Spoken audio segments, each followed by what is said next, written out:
Hello everyone, তোমাদের second semester science of wellbeing mental wellbeing নিয়ে আজকে আমরা আলোচনা করব।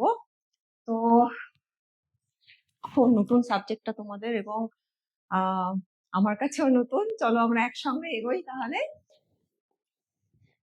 আচ্ছা, মেন্টাল ওয়েলবিং তোমাদের যে সেকেন্ড সেমিস্টার আছে দুটো ভাগে ভাগ করা আছে। প্রথমটা হচ্ছে মেন্টাল ওয়েলবিং আর সেকেন্ড পার্টটা হচ্ছে সোশ্যাল ওয়েলবিং। তো মেন্টাল ওয়েলবিং এর তোমাদের প্রথমে আমি একটু বলে নেবো যে এই পার্টিকুলার পার্টটাতে তোমাদের কি কি কোয়েশ্চেন আসবে, মানে কত মার্কসের কোয়েশ্চেন আসবে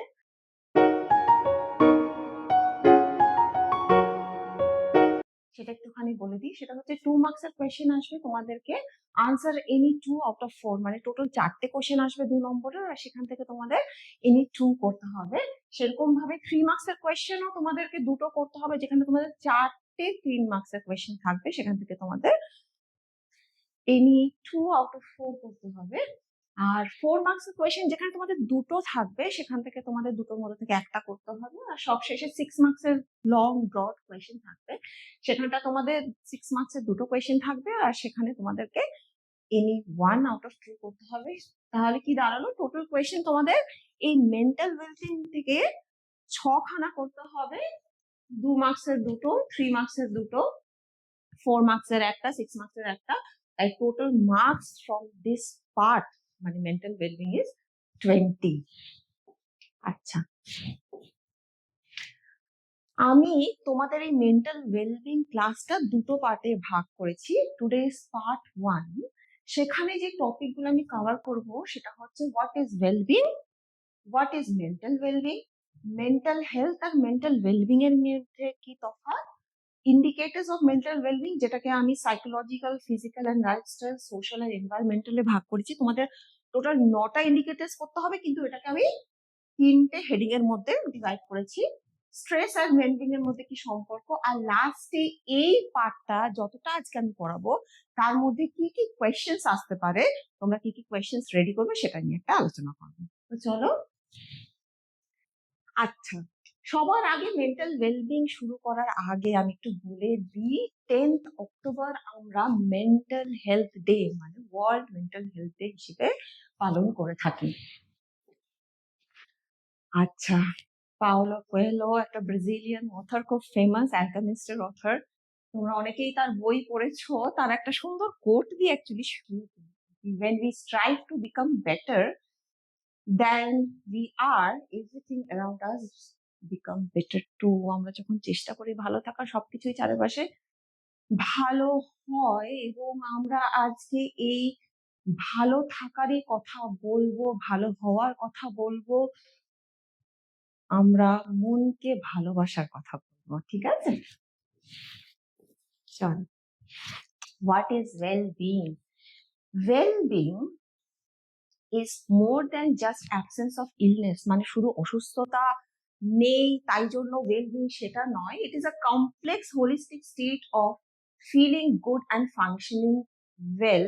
While happiness is a fleeting emotion, well-being is a deeper, more stable sense of satisfaction with our lives. মানে এটা খুশির মতন একটা খুব টেম্পোরারি ইমোশন নয়। ওয়েলবিং হচ্ছে মোর স্টেবল সেন্স অফ স্যাটিসফ্যাকশন, মানে আমরা যে ফিল গুড করছি, ভালো অনুভূতি করছি এবং ভালোভাবে কার্যকরী ভাবে যে আমরা মোকাবিলা করছি ডিফারেন্ট সিচুয়েশনে, সবটাই মিলিয়ে কিন্তু আমাদের ওয়েলবিং। আচ্ছা, এখানে দেখো ওয়েলবিং কি কি নিয়ে টোটাল ওয়েলবিংটা হয়। এখানে হচ্ছে সবার প্রথমে আমাদের ফিজিক্যাল ওয়েলবিং, মানে আমাদের শরীর কি ফিল করে, হাউ আওয়ার বডি ফিলস। তার মধ্যে কি আছে, sleep, nutrition, movement. It's not just about being fit but having the energy to do what you want. মানে আমাদের শরীর যদি সুস্থ থাকে তাহলে কিন্তু আমরা যেটা খুশি সেটা করতে পারবো শারীরিক ক্ষমতার দ্বারা, ঠিক আছে? মেন্টাল কিংবা ইমোশনাল ওয়েলবিং মানে হচ্ছে আমার my ability to navigate feelings like stress. আমাদের মধ্যে যেই উদাসীনতা থাকে, ডিপ্রেশন থাকে, স্যাডনেস থাকে, জয় থাকে, সেটার মধ্যে দিয়ে যাওয়া, যার মধ্যে রেজিলিয়েন্স মানে সহনশীলতা, the capacity to bounce back from life challenges, মানে আমাদের যে ক্ষমতা কঠিন পরিস্থিতিকে মোকাবিলা করার এবং সেখান থেকে আরো ভালোভাবে উন্নত করো ভাবে আবার ফিরে আসা, বাউন্স ব্যাক করা, এগুলোই কিন্তু তোমার ইমোশনাল আর মেন্টাল ওয়েলবিং এর মধ্যে পড়ে। সোশ্যাল ওয়েলবিং হচ্ছে আমার সম্পর্ক বাদ বাকি মানুষজনের সঙ্গে, the quality of your relationship, having the sense of belongingness and people can rely on is one of the strongest predictor of long term health. যেহেতু আমরা সমাজে থাকি, সামাজিক প্রাণী, আমরা কিন্তু সমাজকে ছেড়ে আলাদা কোথাও থাকতে পারবো না। মানুষের প্রয়োজন আমার হবেই, এবং মানুষের সঙ্গে সেই সুসম্পর্ক, সেন্স অফ বিলঙ্গিংনেসই কিন্তু আমাদেরকে আরো ভালো সুস্থ করে রাখবে। শেয়ার করার জন্য তো আমাদের চাই মানুষজনকে, তাই না? Intellectual, keeping our mind active, মানে this is the sense of curiosity, learning new skills and engaging in creative or stimulating activities. সবসময় আমাদের মধ্যে যে কৌতূহল, সেই কৌতূহলটাকে আমরা কি করে পূরণ করি, আমরা নতুন কিছু সবসময় শিখছি, আগ্রহের মধ্যে আছি, কোনো কিছু নতুন করব, কিভাবে করব, কোন প্রক্রিয়ার মধ্যে করব, এগুলোই কিন্তু যদি এই প্রক্রিয়ার মধ্যে থাকি সবসময়, কিন্তু আমরা ব্রেনটাকে অ্যাক্টিভেট করে চলেছি, তাই তো? আর সেখানে কিন্তু আমাদের ইন্টেলেকচুয়াল ওয়েলবিংটা নির্ভরশীল। সবার শেষে স্পিরিচুয়াল কিংবা পারপাসফুল, আমার এই পৃথিবীতে আসার অর্থ কি? আমরা প্রত্যেকেই কিন্তু কোনো না কোনো উদ্দেশ্য নিয়েই আসি। আমার মিনিং কি, আমার লাইফের পারপাস কি, দ্যাট ইজ অল স্পিরিচুয়াল আর purposeful. Having a sense of meaning in life, জীবনের উদ্দেশ্য মানে it's about feeling that your life has a direction and that your actions align with your values. আমার কোনো কিছু উদ্দেশ্য আছে, সেই উদ্দেশ্য পূরণ করার জন্যই আমি কোন পথে এগোচ্ছি, আমার কোন ভ্যালুজ নিয়ে, আমার কোন নীতি নিয়ে আমি এগিয়ে চলেছি। আচ্ছা, কেন আমাদের ওয়েলবিং এতটাই ইম্পর্টেন্ট? সবার প্রথমেই stronger immune system and better physical health. Physical wellbeing মনে করো, আমরা যদি ঠিকঠাক করে খাওয়া দাওয়া করি, ঠিকঠাক করে ঘুমোই, তাহলে আমাদের অবশ্যই ফিজিক্যাল হেলথ ভালো হবে, এবং তার ফলে আমাদের কি হবে, আমাদের ইমিউনিটি আরো স্ট্রংলি বিল্ড আপ হবে। Increase productivity and creativity. সারাক্ষণ ধরে যদি আমি মেন্টালি নতুন কিছু শেখার চেষ্টা করি, তাহলে আমার মধ্যে আরো বেশি নতুন নতুন আইডিয়াস জন্মাবে, আমার মধ্যে ক্রিয়েটিভিটি ডেভেলপ হবে। মোর স্যাটিসফাইং অ্যান্ড স্টেবল রিলেশনশিপ। অবশ্যই সোশ্যাল ওয়েলবিং এর কথা মনে করো, যখন আমি সুসম্পর্ক গড়ে তুলেছি আমার চারিপাশের মানুষজনের সঙ্গে, তখন আমার খুব ভালোভাবে একটা স্যাটিসফাইং স্টেবল রিলেশনশিপ হবে। জানো তো, একা থাকা ভিড়ের মধ্যে এতটাই কষ্টকর, আমরা সমাজের মধ্যে থেকে যদি একাকিত্বে ভুগি, এর থেকে আর বেদনাদায়ক কিছু হতে পারে না। আচ্ছা, গ্রেটার লংজিভিটি, লিটারালি লিভিং লঙ্গার, মানে তুমি যদি এই সবের মাধ্যমে একটা সুস্থ জীবন যাপনের মধ্যে দিয়ে তুমি যদি যাও, তাহলে কিন্তু তোমার লাইফ স্প্যানটাও অনেকটাই বেড়ে যাবে। আচ্ছা, এবার আসছি ওয়েলবিং এর পরে মেন্টাল ওয়েলবিং। মেন্টাল ওয়েলবিং কি? Mental wellbeing is the psychological and emotional component of our overall health. Psychological আর ইমোশনাল মানে আবেগের দিক। মেন্টাল ওয়েলবিং এর মধ্যে তোমার কগনিটিভ, ইমোশনস, কোরেটিভ সবটাই কিন্তু পড়ছে। It is often described as a state of flourishing where we feel capable, connected and able to handle ups and downs of life. আমরা নিজেদেরকে এই প্রক্রিয়ার মাধ্যমে, মানে চিন্তন প্রক্রিয়া, অনুভূতি প্রক্রিয়া, ক্রিয়ার মাধ্যমে কিন্তু আমরা নিজেদেরকে কি যোগ্য মনে করি যে আমরা কেপেবল, এবং সমাজের সঙ্গে আমরা কানেক্টেড, এবং আমরা যদি কোনো সমস্যা আসে, কঠিন সমস্যা, তখন কিন্তু আমরা এই যোগ্যতার মাধ্যমে কিন্তু আমরা এগিয়ে যেতে পারবো, লড়াই করতে পারবো কোনো সমস্যার সমাধানের জন্য। ঠিক আছে? আচ্ছা, এবার দেখো, আমরা অনেক সময় মেন্টাল হেলথ আর মেন্টাল ওয়েলবিং এর মধ্যে কনফিউজ করে ফেলি। Mental health is the presence or absence of a clinical condition, মানে মনে করো আমার কোনো ক্লিনিক্যাল কন্ডিশন আছে কিনা, আমার অ্যাংজাইটি আছে নাকি, আমার ডিপ্রেশন আছে নাকি। মেন্টাল ওয়েলবিং কিন্তু অনেকটা ডিপার, মানে ইনার স্টেট অফ বিং, মানে ভালো থাকার একটা ইনার স্টেট। একটা এক্সাম্পল দিয়ে তোমাদেরকে বুঝিয়ে দিই। দেখো, you can have a diagnose mental health condition but still have a high mental wellbeing because you have strong coping strategies and a great support system. মানে তোমার হয়তো কোনো একটা অসুখ রয়েছে ভেতরে, কিন্তু তোমার মেন্টাল ওয়েলবিং এতটাই স্ট্রং, তোমার সাপোর্ট সিস্টেম এতটাই স্ট্রং, এবং তুমি মোকাবিলা করার যে ডিফারেন্ট স্ট্র্যাটেজিস তুমি অ্যাপ্লাই করো সেটা তোমার এত স্ট্রং যে তুমি কিন্তু মেন্টালি তুমি কিন্তু তোমার ওয়েলবিংটা কিন্তু খুব হাই। তুমি মেন্টাল হেলথ তোমার খারাপ হলেও তোমার মেন্টাল ওয়েলবিং হাই। সেখানে কিন্তু তোমার কোনো ক্লিনিক্যাল ডায়াগনোসিস নেই, মানে কোনো কোনো তোমার অসুস্থতা নেই, কিন্তু যদি তুমি খুব একাকিত্বে ভোগো, তোমার যদি মনে হয় যে আমার আশেপাশে কেউ নেই, তুমি যদি কোনো মোটিভেশন না পাও যে আমি কিসের জন্য এগিয়ে যাব, কোনো উদ্দেশ্য যদি লাইফে না থাকে, তাহলে কিন্তু তোমার অ্যাকচুয়ালি লো মেন্টাল ওয়েলবিং থাকবে। অর্থাৎ তোমার কিন্তু মেন্টাল হেলথের কোনো ডিসঅর্ডার্স থাকলে তুমি হাইলি যেরকম মেন্টালি ওয়েলবিং হাই হতে পারে, সেরকম কিন্তু তোমার কোনো রোগ না থাকলেও তুমি কিন্তু মেন্টাল ওয়েলবিং এর দিক থেকে কিন্তু তুমি লো হতে পারো। দুটোর মধ্যে সম্পর্ক বোঝা গেছে এবার? আচ্ছা, এবার দেখো ইন্ডিকেটরস অফ মেন্টাল ওয়েলবিং। তোমাদেরকে 9টা ইন্ডিকেটরস পড়তে হবে সিলেবাসে তোমাদের যেটা আছে। আর সেই 9টা ইন্ডিকেটরস অ্যাকচুয়ালি মেইন 3টে ভাগে ভাগ করা যায়: সাইকোলজিক্যাল, ফিজিক্যাল অ্যান্ড লাইফস্টাইল, আর সর্বশেষে সোশ্যাল আর এনভায়রনমেন্টাল। সাইকোলজিক্যালের মধ্যে যেটা আমরা পড়বো সেটা হচ্ছে cognition, emotion, hope, clarity of thinking, purpose of life, personal responsibility. Physical and লাইফস্টাইলের মধ্যে পড়বো সেলফ কেয়ার, আর সবার শেষে সোশ্যাল আর এনভায়রনমেন্টালের মধ্যে পড়বো productivity and positive relationship with others. চলো এবার সাইকোলজিক্যাল ফ্যাক্টরস এ যাই, ইন্ডিকেটরস এ যাই। আচ্ছা, সাইকোলজিক্যাল ইন্ডিকেটরস এর মধ্যে প্রথমেই আমি বললাম কগনিশন। কগনিশন এক কথায় চিন্তন প্রক্রিয়া, আমাদের মাইন্ডটা যে থিঙ্কিং প্রসেসটা হয় সেটাই আর কি। Cognition is the mental process involving gaining knowledge and understanding. It encompasses everything that happens in our brain. আমাদের ব্রেনের মধ্যে যা কিছু হচ্ছে from the moment we notice a sound to the moment we decide to react, মানে স্টিমুলাসের সঙ্গে প্রতিক্রিয়া করছি, কি প্রতিক্রিয়া জানালাম, কি দেখলাম, একটা আলো দেখলাম, একটা ঝাড়বাতির আলো দেখলাম না মোমবাতির আলো দেখলাম, সেই সব প্রক্রিয়াগুলোই কিন্তু কগনিশনের মধ্যে আসে। ঠিক আছে?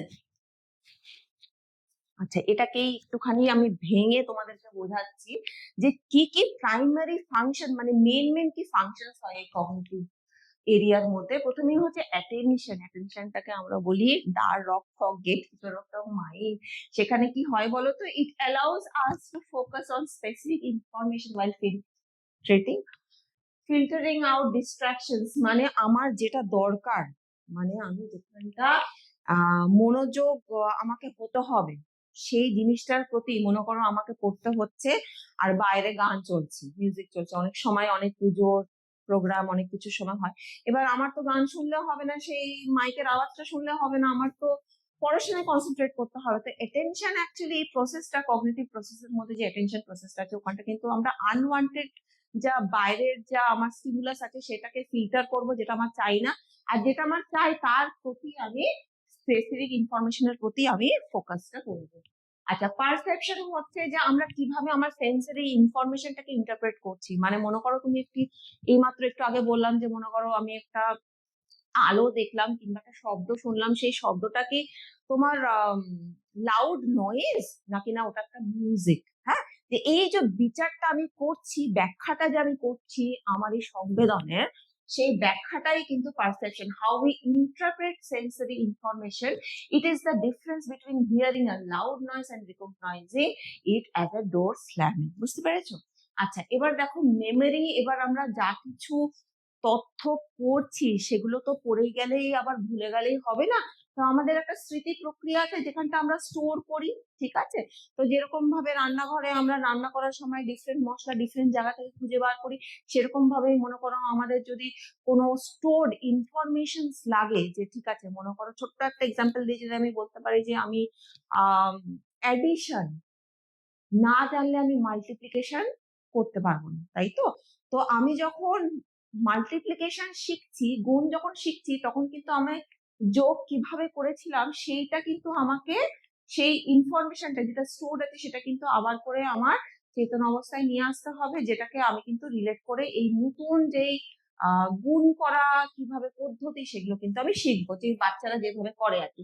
তো মেমোরিতেই হচ্ছে তোমার এনকোডিং হচ্ছে, স্টোরিং হচ্ছে এবং আবার করে রিট্রাইভিং হচ্ছে ইনফরমেশন গুলো, যেটা নাকি আমার কাজে লাগবে। এবং মেমোরিটা অনেক রকম হতে পারে, short term, long term, sensory memory. আপাতত এখানটা শর্ট টার্ম আর লং টার্মই তোমরা জেনে রাখো। শর্ট টার্ম মনে করো যেটা 30 সেকেন্ডের মতন, কয়েক সেকেন্ডের জন্য থাকে। মনে করো তোমার একটা ফোন নাম্বার তোমাকে ডায়াল করতে হবে, একজন নাম্বারটা বলছে, তুমি সেটা ডায়াল করে কথা বলছো মোবাইলে, হ্যাঁ, এবং কথা বলার সঙ্গে সঙ্গে কি তোমার নাম্বারটা মনে থাকবে? ভুলে গেছো। তো that is short term memory. Long term memory হচ্ছে মনে করো কোনো একটা খুব মেমোরেবল ঘটনা, তুমি একটা খুব সুন্দর একটা হলিডেতে গেছিলে মা বাবার সঙ্গে, সেটা তুমি এখনো পর্যন্ত ভুলতে পারো না, মনে করো 5-6 বছর হয়ে গেছে আর কি। তো সেরকম মেমোরি গুলো আমরা লং টার্ম মেমোরিতে বলি। ল্যাঙ্গুয়েজ, ল্যাঙ্গুয়েজ হচ্ছে এই যে the ability to understand and produce speech or writing. It is how we translate internal thought into external symbols. মানে এই যে নানা রকম কত পৃথিবীতে ভাষা আছে, কত মানুষে কত নতুন নতুন ল্যাঙ্গুয়েজ শেখে। তো ওই যে ওই সিম্বলস গুলোর একটা তো অর্থ আছে, সেটাকেই তুমি অর্থগুলো বুঝছো, লেখাগুলো পড়ে, এই সবকিছুই কিন্তু ল্যাঙ্গুয়েজের মধ্যে পড়ে। হুম। আচ্ছা, learning, acquiring new information or skills, মানে আমরা শিখনের প্রক্রিয়া দিয়েই সারাক্ষণ ধরে নতুন নতুন জিনিস শিখছি। আমারও এই কথাগুলো তোমরা যখন শুনছো, তোমরাও সায়েন্স অফ ওয়েলবিংটাকে নতুন করে জানছো, শিখছো, আগেও পড়েছো, আবার করে আমার লেকচারটা শুনে মনে হচ্ছে যে আরেকটু হয়তো ভালো বুঝতে পারছো, কিংবা যাই হোক। তো এইভাবেই লার্নিং প্রক্রিয়াটা হয় আন্ডার কগনিশন। এবং সর্বশেষে এক্সিকিউটিভ ফাংশনিং হচ্ছে একটুখানি high level of processing. For example মনে করো প্ল্যানিং কিছু করছো তুমি, কিভাবে একটা কাজকে আমি স্টেপ 1 স্টেপ 2 করে আলটিমেটলি ফাইনাল রেজাল্টে পৌঁছাবো, তার জন্য একটা প্ল্যানিং করা। কিংবা কোনো একটা সমস্যার জন্য তুমি কি ডিসিশন নেবে, যার জন্য তুমি সেই সলিউশনে পৌঁছাবে। কিংবা কোনো একটা প্রবলেম সলভিং, যে আমার একটা প্রবলেম দিয়েছে, সেটা আমি কি করে সলভ করবো, নানা রকম উপায়, এটা হবে না কিংবা এটা হবে নিয়ে। তো এইসব হাইয়ার লেভেল অফ থিঙ্কিং কিন্তু এক্সিকিউটিভ ফাংশনিং এর মধ্যে পড়ে। ঠিক আছে। আচ্ছা, এবার আমি চলে আসছি আবেগ কিংবা ইমোশন। ইমোশন কথাটা ইমোভিয়ার থেকে এসছে, যার মানে হচ্ছে টু এক্সাইট। এখানে দেখো ইমোশন একটা খুব কমপ্লেক্স প্যাটার্ন। খুব সোজা ভাষায় বলতে গেলে ইমোশন না, মনে করো যে তুমি কোন একটা স্টিমুলাসের প্রতি প্রতিক্রিয়া জানাচ্ছ। তো এই প্রতিক্রিয়া জানানোর মধ্যে কি হচ্ছে, তুমি রিয়াক্ট করছো স্টিমুলাসের প্রতি, সেই স্টিমুলাসটি ইন্টারপ্রেট হচ্ছে, তোমার বডির ভিতরে কিছু চেঞ্জেস হচ্ছে, এবং তার ফলে তুমি ফিজিওলজিক্যাল কোনো চেঞ্জেস করছো, কিংবা তোমার ফেসিয়াল এক্সপ্রেশনে কোনো চেঞ্জেস হচ্ছে। তো এখানে emotions experience is generally composed of 3 distinct part. এর মধ্যে 3টে পার্ট আছে। প্রথমটাই হচ্ছে একটা সাবজেক্টিভ এক্সপিরিয়েন্স হয়। কি সাবজেক্টিভ এক্সপিরিয়েন্স? যে আমি কি অনুভব কিংবা আমার কি অনুভূতি হচ্ছে। মনে করো আমার কি খুব ভালো লাগছে, কিংবা আই ফিল ফ্রাস্ট্রেটেড, অসহায় বোধ করছি নিজেকে, কিংবা রেগে যাচ্ছি আমি। সেকেন্ডলি হচ্ছে তোমার ফিজিওলজিক্যাল রেসপন্সেস, আমার বডি কি করছে, আমার শরীর কি করছে রিয়াকশন করতে। মনে করো আমি প্রচন্ড ভয় পেয়ে গেছি, আমার হৃদয়টা কি করে, ধুকপুক ধুকপুক করে, আমার হার্ট রেট চেঞ্জ হয়ে যায়, আমার ব্রিদিং চেঞ্জ হয়ে যায়। মনে করো আমি খুব মনে করো আমাকে স্টেজে সবার সামনে পারফর্ম করতে হবে, আমি বলি না যে আমার পেটে there is like butterflies in my stomach, আমার খুব কেমন একটা ভিতর ভিতর করছে। তো that is like rush of অ্যাড্রিনালিনের জন্য আমার এই ফিজিওলজিক্যাল রেসপন্সেস। আর একটা হচ্ছে যে এটার জন্য কি হচ্ছে, আমার আলটিমেটলি আউটওয়ার্ডলি আমার আচরণের মধ্যে কিছু কিছু এক্সপ্রেশন, যেটা ভিজিবল এক্সপ্রেশন। ফর এক্সাম্পল মনে করো আমাদের যদি কাউকে খুব ভালো লাগে, আমরা প্রথমেই কি হই, আমার চোখগুলো ডাইলেট করে যায়, আমরা খুব আনন্দ হয়ে খুশি হয়ে যাই। এবং উল্টোটাই যখন হয়, একটা মানুষকে আমি একদম পছন্দ করি না, তাকে আমি দেখলে মুখটা কিরকম একটা হয়ে গেল, মানে দেখলেই ওপর থেকেই কেউ যদি আমাকে নোটিস করে, সে কিন্তু বলে দেবে যে আমি সেই মানুষটাকে পছন্দ করি না, আমার ওই মানুষটাকে খুব ভালো লাগে। ঠিক আছে। আচ্ছা, চলো এবার আমরা একটুখানি ইমোশনস এর ব্যাপারে জেনে নিই। মানে types of emotions, mainly there are 6 types of emotion. এই ছবিটা দেখেই তোমরা বুঝতে পারছো আর কি। সবার প্রথমে হ্যাপিনেস, মানে হচ্ছে আনন্দ, একটা ফিলিং অফ স্যাটিসফ্যাকশন। সেকেন্ডটা হচ্ছে স্যাডনেস, স্যাডনেস মানেই আমার দুঃখ, হতাশা, এগুলো সব স্যাডনেস এর মধ্যে পড়ছে। এখানেই বুঝতে পারছো কোনটা স্যাড। ফিয়ার, ফিয়ার মানে হচ্ছে কোনো একটা ভয়ের আশঙ্কা, বিপদের আশঙ্কার জন্য যে আমাদের ভয় সৃষ্টি হয়। ঠিক আছে, যে এটা আমার ক্ষতি হতে পারে, তার জন্য আমার এই ফিলিংটা হচ্ছে ভয়। ডিসগাস্ট মানে হচ্ছে বিরক্ত, কোনো একটা মানুষ কিংবা কোনো একটা সিচুয়েশন আমার একদম অপছন্দের এবং তার সঙ্গে আমাকে ডিল করতে হচ্ছে, আমি প্রচন্ড বিরক্ত বোধ করছি। ওকে, ওকে, অ্যাঙ্গার, রেগে যাওয়া, অবশ্যই এমন কোনো মানুষ নেই যে যার রাগ হয় না। আমাদের ইচ্ছের বিরুদ্ধে অনেক কিছু হলে আমরা রেগে যাই, হয়তো সেভাবে আমরা বাইরের মানুষকে প্রকাশ না করলেও ভেতরে ভেতরে আমাদের এই ইমোশনটা কিন্তু সৃষ্টি হয়।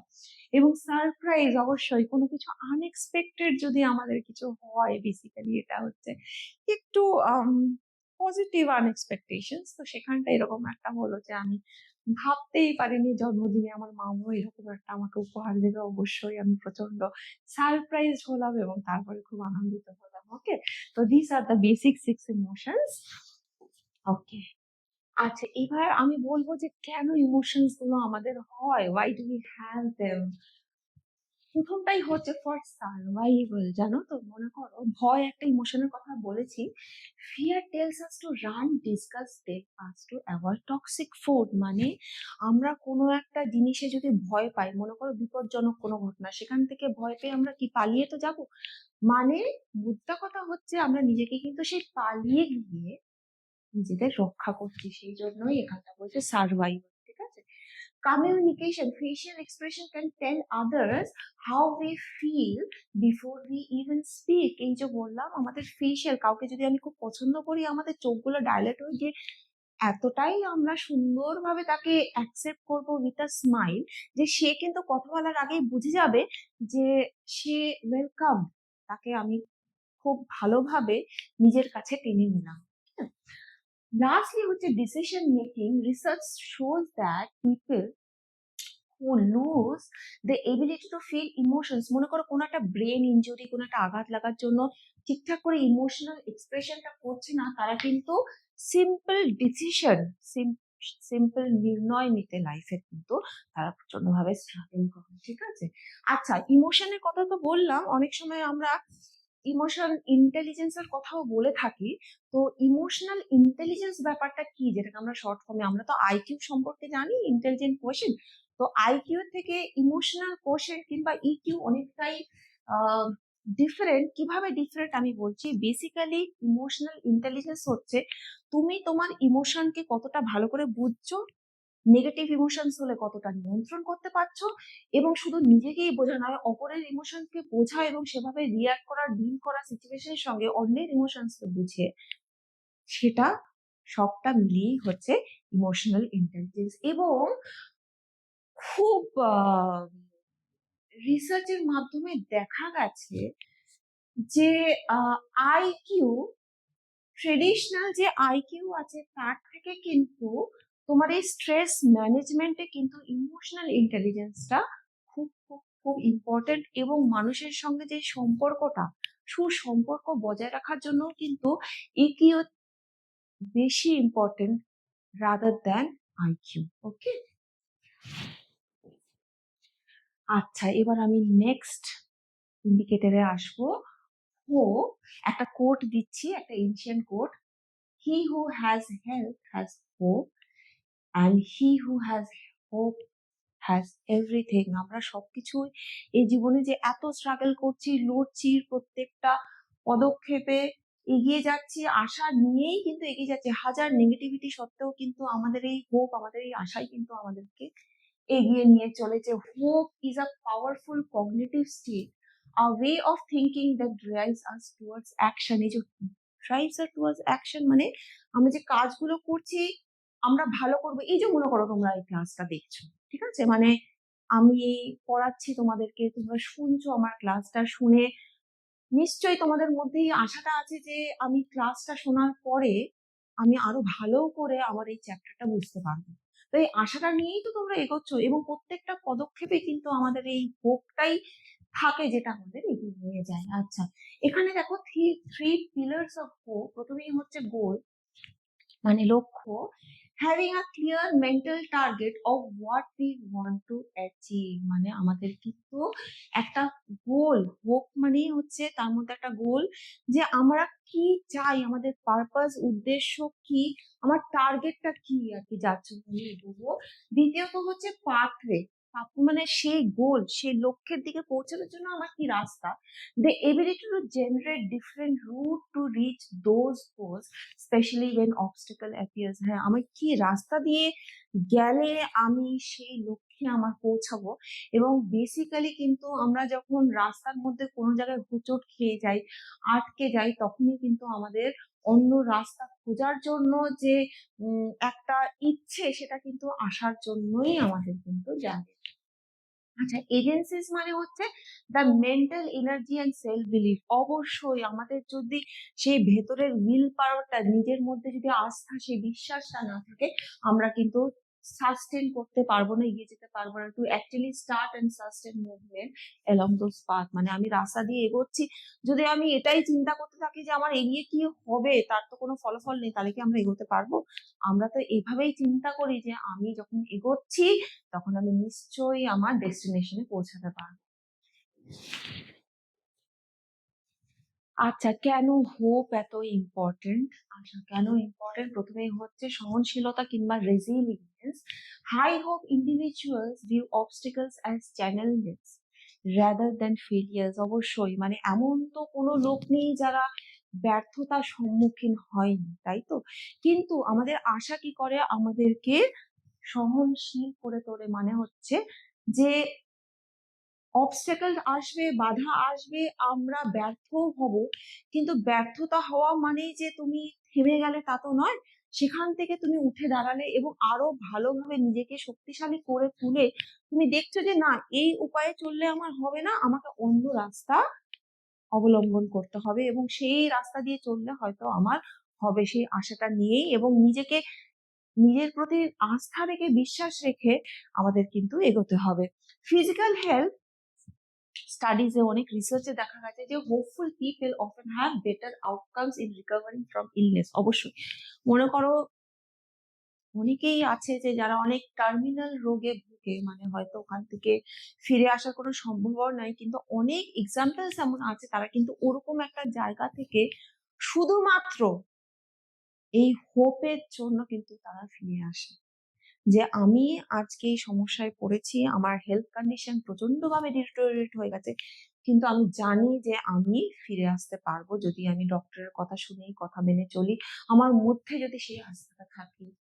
একাডেমিক অ্যান্ড ওয়ার্ক সার্কেল, অবশ্যই মানে তোমরা যদি সেই আশাটা রাখো নিজের মধ্যে যে আজকে আমি পড়াশোনা করলে আমি সব কোয়েশ্চেনই আনসার করতে পারবো, ম্যাক্সিমাম আনসারই আমি দিতে পারবো, এবং অবশ্যই খুব ডেফিনেটলি আমার এক্সামটা ভালো হবে, তাহলে কিন্তু তোমার কিন্তু হতে বাধ্য। Hope is often a better predictor of job performance than intelligence. মানে বুদ্ধির থেকে কিন্তু আশাটা অনেক বেশি, কি বলবো, মানে শক্তিশালী আমার পারফরমেন্সের ভালো হবে। মনে করো কেউ যদি আশাহীন হয়ে পড়ে যে আমার করে কি লাভ আছে, আমি বেকার খাচ্ছি, এর তো কোনো আমি ক্রেডিবিলিটি পাবো না, এরকম করে এরকম মানসিকতা নিয়ে এগোলে কিন্তু তুমি কখনোই সত্যি সত্যিই পাবে না, কখনোই তোমার পারফরমেন্স ভালো হবে। আচ্ছা, ক্ল্যারিটি অফ থিঙ্কিং, কতটা ক্লিয়ারলি আমার থট প্রসেস গুলো হচ্ছে চলছে। Clarity of thinking is a mental state achieved when the brain can efficiently process information by filtering out the inessential। আমার যেটা দরকার সেটাকেই আমি ফোকাস করে সেটার উপরেই আমি অ্যাটেনশন পে করছি, যেটা আমার অপ্রয়োজনীয় সেটাকে আমি একদমই মনোযোগ না দিয়ে সেটাকে আমি ফিল্টার আউট করছি। This is what clarity of thinking. This is primarily link to the prefrontal cortex. আমাদের যে প্রিফ্রন্টাল কর্টেক্স সেটার সঙ্গেই এটা link. The area of the brain responsible for complex decision making. যে এরিয়াটাতে প্রিফ্রন্টাল কর্টেক্স আছে, complex thought process, decision making, এগুলো সব প্রিফ্রন্টাল কর্টেক্সেই হয়। And moderating social behaviour. when this area is overwhelmed by stress we experience brain fog। অবশ্যই আমার যদি প্রিফ্রন্টাল কর্টেক্স ঠিকঠাক করে কাজটা করে, এতটাই আমি এটাতে ওটাতে নানা রকম প্রেশারাইজ, এই যে বললাম যেগুলো আনওয়ান্টেড ওটাকে ফিল্টার আউট করো, যেটা ওয়ান্টেড, যেটা তোমার চাই সেটাকেই শুধু ফোকাস করো। আমরা অনেক সময় অপ্রয়োজনীয় তথ্যে এতটাই, মানে আমি আমার বন্ধুর সঙ্গে ঝগড়া হয়েছে, সেটা নিয়ে কেন হলো ঝগড়া, সেটা নিয়ে আমি চিন্তা করে যাচ্ছি, আমি কিন্তু ওখানেই বেশি ফোকাস করছি আমার মাইন্ডটাকে, rather than thinking that how to solve my problem, মানে আমার বন্ধুর সঙ্গে আমার সমস্যা যেটা হয়েছে সেটাকে আমি কিভাবে সরি যে না তাকে অন্যভাবে হেল্প করে আমি সেই আবার করে মিটমাট করে নেবো, সেটা না চিন্তা করে কেন আমার এরকম হলো সেই আননেসেসারি থিংসে আমি সময় নষ্ট করছি এবং মাথাটাকে আমি ওটা দিয়ে ভরছি, সেটা থেকে ব্রেন ফর্ম হচ্ছে, মানে প্রচন্ড স্ট্রেস নিয়ে কিন্তু আমি আলটিমেটলি লজিক্যাল থিঙ্কিং কিংবা অ্যাকচুয়াল যে চিন্তাগুলো করা উচিত সেটা কিন্তু আমি করছি না বলেই আমার ব্রেন ফগটা হচ্ছে। আর এটা কিন্তু প্রচন্ড ভাবে প্রি ফ্রন্টাল কর্টেক্স, যেখানে এই ডিসিশন মেকিং গুলো হয় সেগুলো কিন্তু ক্ষতিগ্রস্ত হয়, আমরা আসল চিন্তাটা আমাদের করতে অসুবিধা হয়। আচ্ছা দেখো, টু থিঙ্ক ক্লিয়ারলি, এবার ভালোভাবে স্পষ্টভাবে চিন্তা করার জন্য আমার brain needs to balance three specific function. কি কি দরকার আমার ব্রেনের, কি কি করা উচিত, সেটা প্রথমে হচ্ছে সিলেক্টিভ অ্যাটেনশন। নামেই বুঝতে পারছো যে আমার অনেকগুলো স্টিমুলাস আছে, অনেক উদ্দীপক আছে, কিন্তু আমাকে ফোকাস করতে হবে শুধু তার মধ্যে থেকে একটা নারে দুটো, তো আমি ওটাই সিলেক্ট করে নেবো, ছাঁকনি দিয়ে ছেঁকে নেওয়ার মতো filter, the ability to focus on one thing while ignoring distractions। মানে যে ডিস্ট্রাকশনস গুলো আছে, এই যে বললাম পরীক্ষার সময় পড়াশোনা করতে হচ্ছে, ওই ওখানে সরস্বতী পুজোর গান চলছে, তাই তো, তাহলে আমাকে কি করতে হবে, সেই গানটাকে একদমই ইগনোর করে আমাকে লেখাগুলোর দিকে ফোকাস করতে হবে। ঠিক আছে, ওয়ার্কিং মেমোরি এখানটা হচ্ছে যেখানটা আমি আমার তথ্যগুলোকে রাখি, সংরক্ষণ করি এবং আমি কিছু যদি চেঞ্জ করতে হয়, পরিবর্তন করতে হয়, ম্যানিপুলেট করতে হয়, সেটা আমি করি। হ্যাঁ, এটা উপর আমাকে জোর দিতে হবে। আর লাস্টে হচ্ছে inhibitory control, the ability to stop impulsive thought so that we can think logically. অনেক সময় এমন হয় আমরা যেগুলো ফোকাসিং অন ফরবিডেন, মানে যেটা আমাদের না করতে বলা হয়, যেটা আমরা জানি যে এটা করা উচিত নয়, আমাদের মনটা তো ওরকমই, আমরা সেটাই, সেদিকেই আমরা কিউরিয়াস হয়ে যাব, সেটাই আমরা জানতে চাইবো। তো এখানটাই হচ্ছে যে এই যে ইম্পালসিভ থটস গুলো যেটা হয়তো চলে আসছে মাথার উপর ফোর্সফুলি, সেইটাকে কিন্তু আমাদেরকে বন্ধ করতে হবে। এবং কেন করতে হবে, যাতে আমরা যেটা প্রয়োজনীয়, যেখানে আমাদের লজিক্যাল থট প্রসেস দরকার, সেটা যাতে আমরা ভালো করে করতে পারি। আচ্ছা, এবার দেখো কি কি টেকনিক্সে আমরা এই ক্ল্যারিটি অফ থট প্রসেসটা আনবো।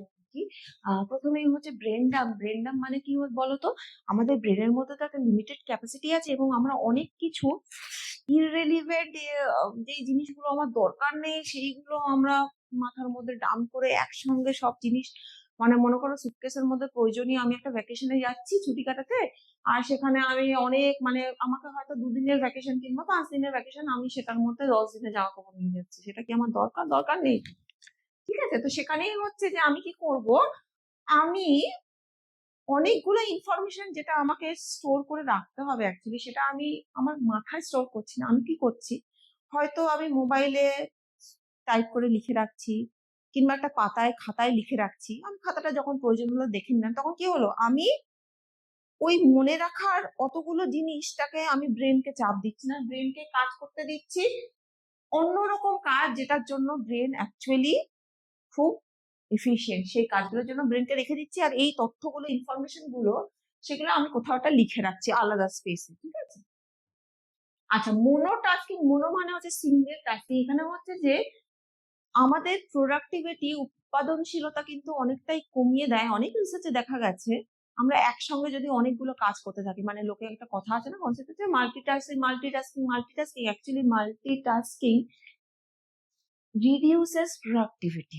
সেই জন্য আমাদের মোনোটাস্কিং এর উপর ফোকাস করতে হবে।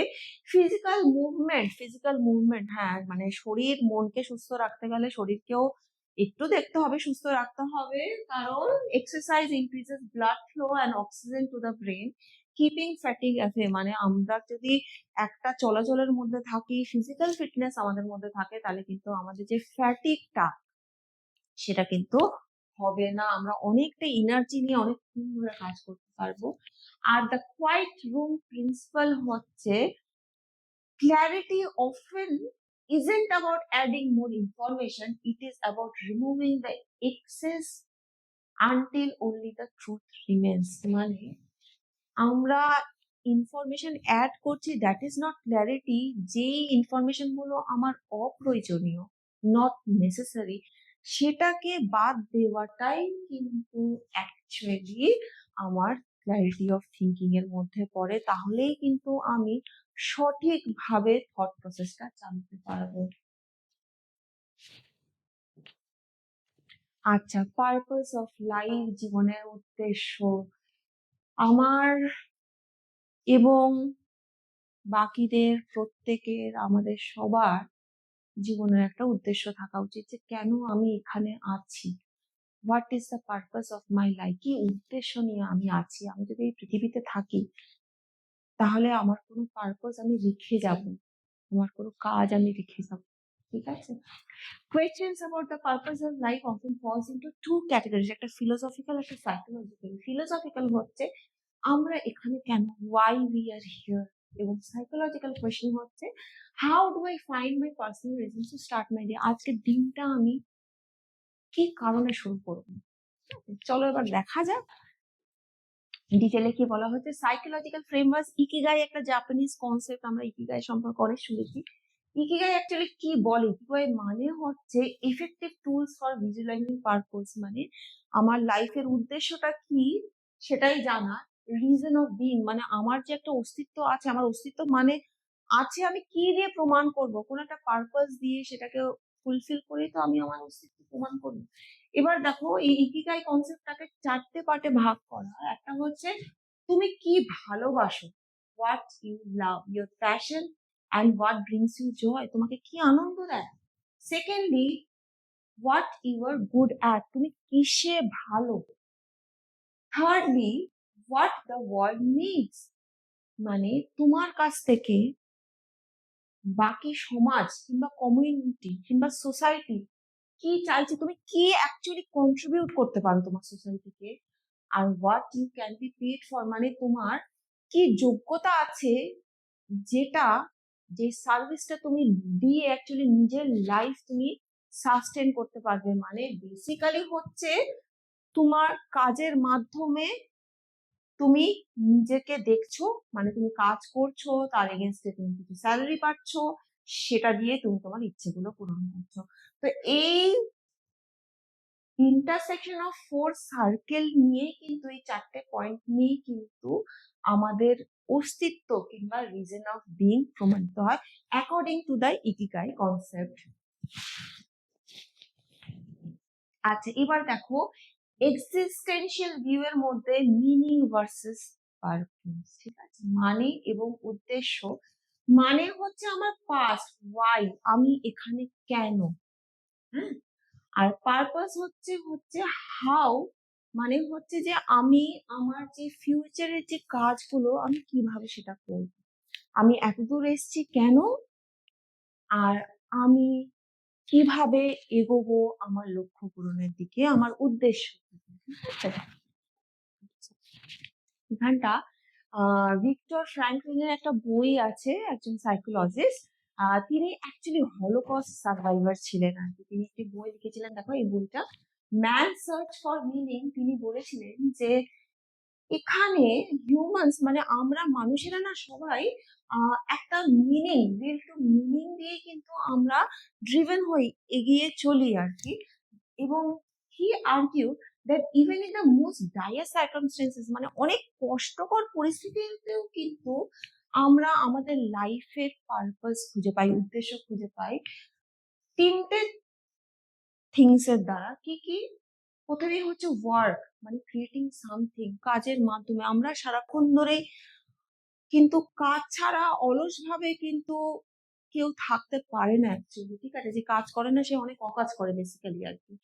সেকেন্ডলি হচ্ছে লাভ, মানে আমি যেহেতু সমাজের মধ্যেই বাস করি, আমার কিন্তু কানেক্টিভিটি দরকার with the people around me, that is love. আর থার্ড হচ্ছে courage, the attitude we take towards unavoidable sufferings. এই যে অনেক পরিস্থিতি আসে, অনেক কষ্টকর পরিস্থিতি আসে, অনেক বাধা অতিক্রম করে আমাদেরকে এগোতে হয়, এবং আমাদের যদি সেই কারেজটা না থাকে তাহলে আমরা সেই কষ্টগুলোকে অতিক্রম করতে পারবো না। কারো দেখবি অল্প একটু চোট লাগলে অনেক ব্যথা লাগে, আর কারো অনেকটা ক্ষতি হয়ে যাচ্ছে কিন্তু প্রকাশ করে না মানুষের সামনে। তো এটাই হচ্ছে যে আমি কতটা ভালোভাবে আমার সিচুয়েশনস গুলো যেগুলো অ্যাডভার্স, হ্যাঁ, সেগুলোকে আমি ম্যানেজ করছি।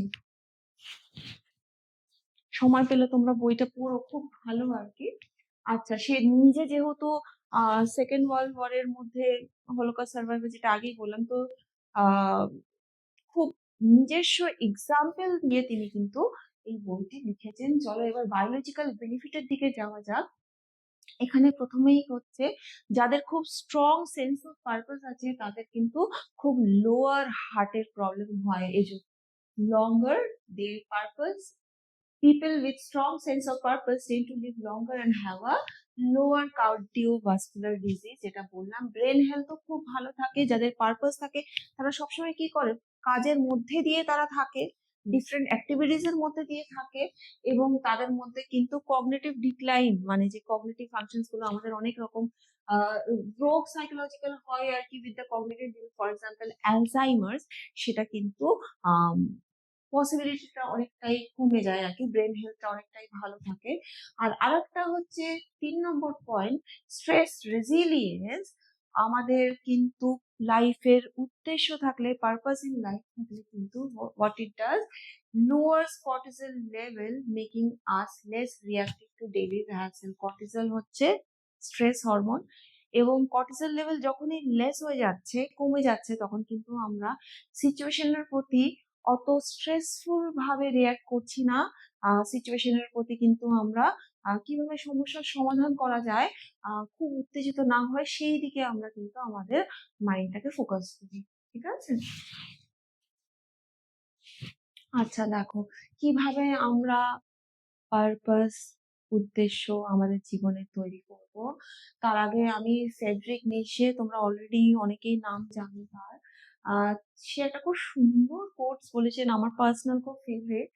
হি who has a why to live can bear almost any how. মানে আমার যদি লাইফের উদ্দেশ্য, রিজন কিংবা কারণ থাকে, তাহলে আমি যে কোনো ভাবে, মানে অলমোস্ট এনি হাউ, যে কোনো পদ্ধতিতে কিন্তু সেইখানে আমি পৌঁছাবো, আমার লক্ষ্যে পৌঁছাবো।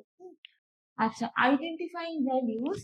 If you value kindness, your purpose today might simply be to make one person's day easier. মানে তোমার যদি আজকে থাকে যে আমি কাইন্ডনেসটাই আমার পারপাস, আমি সব জায়গায় একটু কাইন্ডনেস দেখাবো, তাহলে কিন্তু তুমি মানুষের, যে কোনো মানুষের আর কি, তুমি লাইফটা আর একটু ভালো করবে উইথ কাইন্ডনেস, একটু হেল্প করে, একটু সাহায্য করে। ঠিক আছে?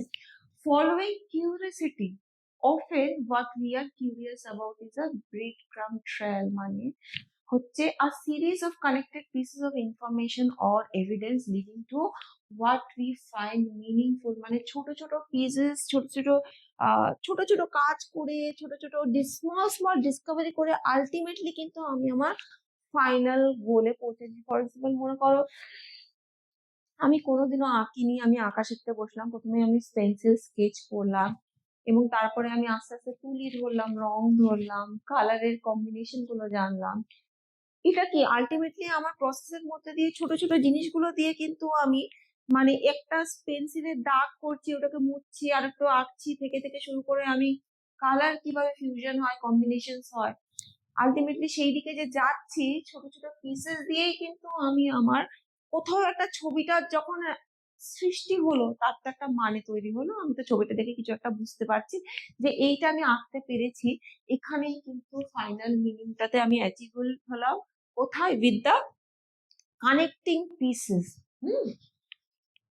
Shift from me two V, আমি থেকে তোমরা।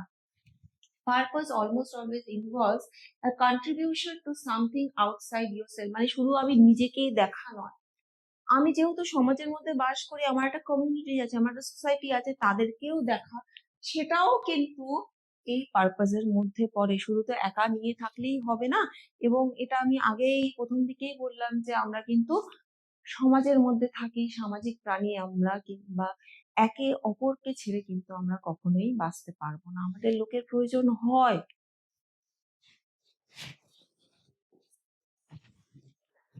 আচ্ছা, পার্সোনাল রেসপন্সিবিলিটি মানে কি, is the bridge between being a spectator in your life and being it's author. মানে আমি নিজেই আমার যা করণীয় কাজ করছি সেটা নিজেরই আমি পুরোটাই দায়িত্ব নিচ্ছি, অন্যের ঘাড়ে কিন্তু আমি চাপিয়ে দিচ্ছি না।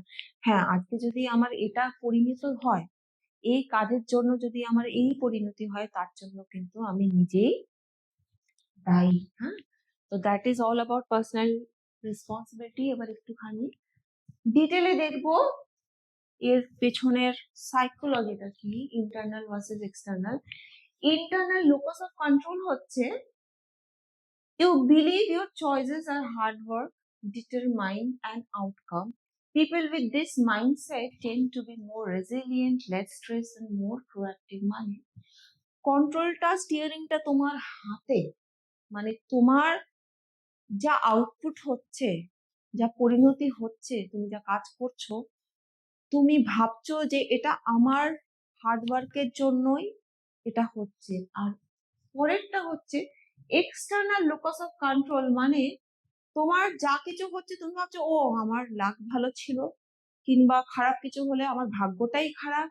এই সব জিনিস যখন তুমি বলছো তখন কি হচ্ছে, তোমার নিজের থেকে কন্ট্রোলটা তুমি অন্যের হাতে, এক্সটার্নাল কোথাও একটা তুমি দিয়ে দিচ্ছ। এবং এখানটায় কি হয়, this often leads to the victim mentality where you feel powerless to change your circumstances. মানে তোমার যদি এক্সটার্নাল লোকাস অফ কন্ট্রোলটাই খুব প্রভাবশালী হয়, তখন কি করছো তুমি, কিন্তু আলটিমেটলি কিন্তু তুমি নিজের প্রতি নিয়ন্ত্রণ হারিয়ে ফেলে পাওয়ারলেস হয়ে যাচ্ছে। তোমার কিন্তু নিজের প্রতি যে নিয়ন্ত্রণ, সেটাকে তুমি কিন্তু মানে কোনো একটা জায়গায় আমি হয় না সিচুয়েশনে, আমি পারবো না রে, আমার মনে হচ্ছে আমি পারবো না, আমি ঠিক এটাতে ছড়িয়ে আসবো, খারাপ করে আসবো। তো এই যে ফিলিংটা কিন্তু এক্সটার্নাল লোকাস অফ কন্ট্রোলের জন্য কিন্তু হয়।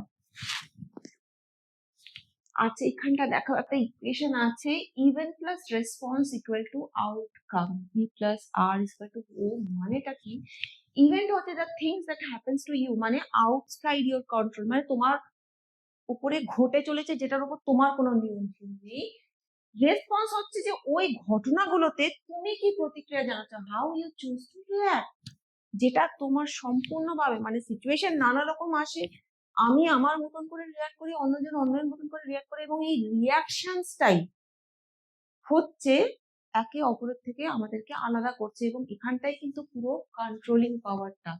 এবং আউটকাম হচ্ছে যে তুমি সিচুয়েশন করে যেভাবে রিঅ্যাক্ট করছো, সেটাই হচ্ছে তোমার result of that event combined with your response. এবার দেখো খেলাটা, most people try to change the outcome by complaining about the event, মানে এইখানটা যেটা তোমার হাতে নেই, মানে আমার যা পরিণতি কিংবা আমার যা আউটকাম হলো, কেন এটা হলো যদি নেগেটিভ হয়, তখন আমি কিন্তু আমার সিচুয়েশন, আমার ইভেন্টের প্রতি কিন্তু আমি পয়েন্ট আউট করছি, যে সিচুয়েশনের প্রতি অ্যাকচুয়ালি আমার কোনো কন্ট্রোল নেই, আমি ওখানে দোষারোপ করছি যে আমার পরিস্থিতিটাই ওরকম ছিল। আমি একবারও বলছি না যে সেই পরিস্থিতিটা ছিল ওরকম ছিল, কিন্তু আমার দোষ যথেষ্টই আছে যে সেই পরিস্থিতিটাকে আমি আমার মতন করে যথাযথভাবে আমি রিয়াক্ট করতে পারিনি। কিন্তু বেশিরভাগ টাইমে আমি কিন্তু এইখানটা ব্লেম করছি ইভেন্টের জন্য। Personal responsibility is a realization that you can only change the outcome but change your response. এটাই হচ্ছে পার্সোনাল রেসপন্সিবিলিটি, যেখানটা কিন্তু তোমাকে বুঝতে হবে যে ইভেন্ট নয়, তোমার রেসপন্সটাকে তোমাকে কন্ট্রোলে আনতে হবে, তোমাকে ভেবে উত্তর দিতে হবে, ভেবে প্রতিক্রিয়া জানাতে হবে, যাতে সিচুয়েশন না বিগড়ায়, যাতে তোমার এই আউটকামটা ঠিকঠাক একটা পজিটিভ দিকে থাকে। এইখানটা তোমাকে ভেবে চিনতে পুরো কন্ট্রোলিং, পুরো স্টিয়ারিংটা কিন্তু আনতে হবে। ওকে, আচ্ছা, এবার আমি নেক্সট ইন্ডিকেটরে আসছি। তার মধ্যে একটা ইন্ডিকেটর আছে ফিজিক্যাল লাইফস্টাইলের মধ্যে সেলফ কেয়ার, মানে নিজেকে যত্ন করা। Self care is a discipline design two preserve hour mental and physical health so that we can function our best. আমাদের মানসিক এবং শারীরিক যা শরীর আছে আর কি, সেটাকে আমি যত্ন করছি যাতে আমরা ঠিকঠাক ভাবে ফাংশন করতে পারি। এবার দেখো এর মধ্যে সেলফ কেয়ারের মধ্যে কি কি আছে, বেসিক্যালি 7 পিলার্স বলে আমরা জেনে থাকি। সবার প্রথমেই নাম্বার 1 ইজ মেন্টাল, মানে আমরা মেন্টাল মানে হচ্ছে আমাদের মন, যেটাকে আমরা কি করছি, স্টিমুলেট করছি, এবং রিডিউসিং কগনিটিভ লোড। কগনিশন মানে আমরা আগেই বলেছি, সেখানে আমি কি করছি, নতুন নতুন জিনিস শিখছি, ছোট ছোট স্কিলস কিংবা কোনো কিছু পড়ার মধ্যে, রিডিং এর মধ্যে আছি। ইমোশনালি কিভাবে আমি কেয়ার করতে পারি সেটা হচ্ছে আমার healthy coping mechanism for stress নিয়ে। মানে আমার সিচুয়েশন তো অ্যাডভার্স হতেই পারে, যে সবসময় যে খুব ফেভারেবল একটা কন্ডিশনের মধ্যে আমি আছি সেটা তো নয়। অনেক সময় এমন সিচুয়েশন হতে পারে যার জন্য আমি একদমই রেডি নই, এবং সেটাকে কন্ট্রোল করা হচ্ছে, মনে করো মন খারাপ হলো, কিছু একটা হলো, তুমি কি করলে, তুমি জার্নালিং করলে। জার্নালিং মানে হচ্ছে তুমি সেটাকে লিখে রাখলে, নিজেকে নিজে বোঝালে। যেরকম দেখো, প্র্যাকটিসিং সেলফ কম্পাশন, যে ঠিক আছে চলো, আমাকে আজকে একটা মানুষ খারাপ কথা বলেছে, আমি নিজে তো জানি আমি কি। তো এইভাবে নিজেকে একটু খেয়াল রাখা ইমোশনালি, এভাবেই তুমি করতে পারো নিজেকে কেয়ার। ফিজিক্যালি দেখো, বায়োলজিক্যাল নিডস কেয়ার করা। বায়োলজিক্যাল নিডস এর মধ্যে কি হবে? ঘুম, আমি ঠিকঠাক পর্যাপ্ত ঘুমাচ্ছি কিনা, আমি নিউট্রিশিয়াস খাবার খাচ্ছি কিনা, আমি রেগুলার এক্সারসাইজ করছি কিনা। এই তিনটে হচ্ছে মেন জিনিস যেটার দ্বারা তুমি ফিজিক্যালি হেলদি থাকবে।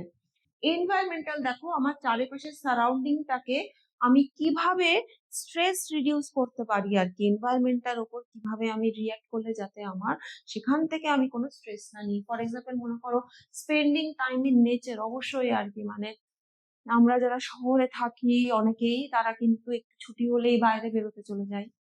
এবং কেন যেতে চাই আমরা, নেচারের মধ্যে যেতে চাই। এই যে স্পেন্ডিং টাইম ইন নেচার, কিংবা ঘরের মধ্যে ছোট্ট একটা বারান্দার মধ্যে কয়েকটা টবের মধ্যেই যদি তুমি ফুল গাছ কিংবা সবজি লাগাও, ওদেরকে বাড়তে দেখলেই কিরকম মনটা ভালো হয়ে যায়। কিংবা আকাশের দিকে তাকালেও মনটা ভালো হয়ে যায়, রাতের তারা গুনছো কিংবা মেঘলা আকাশের দিকে তাকাচ্ছ।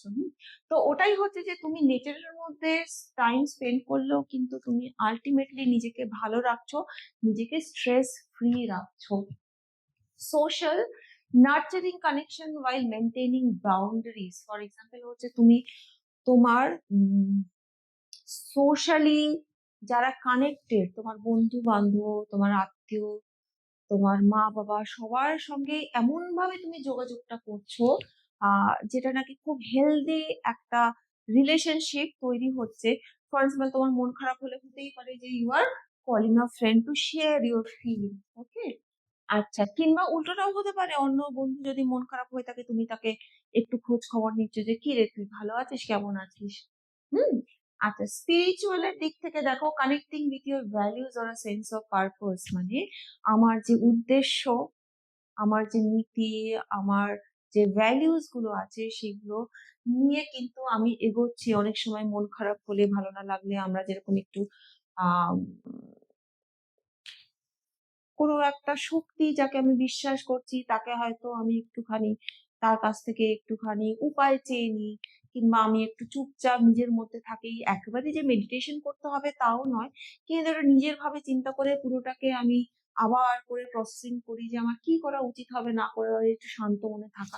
তো that is all about spirituality.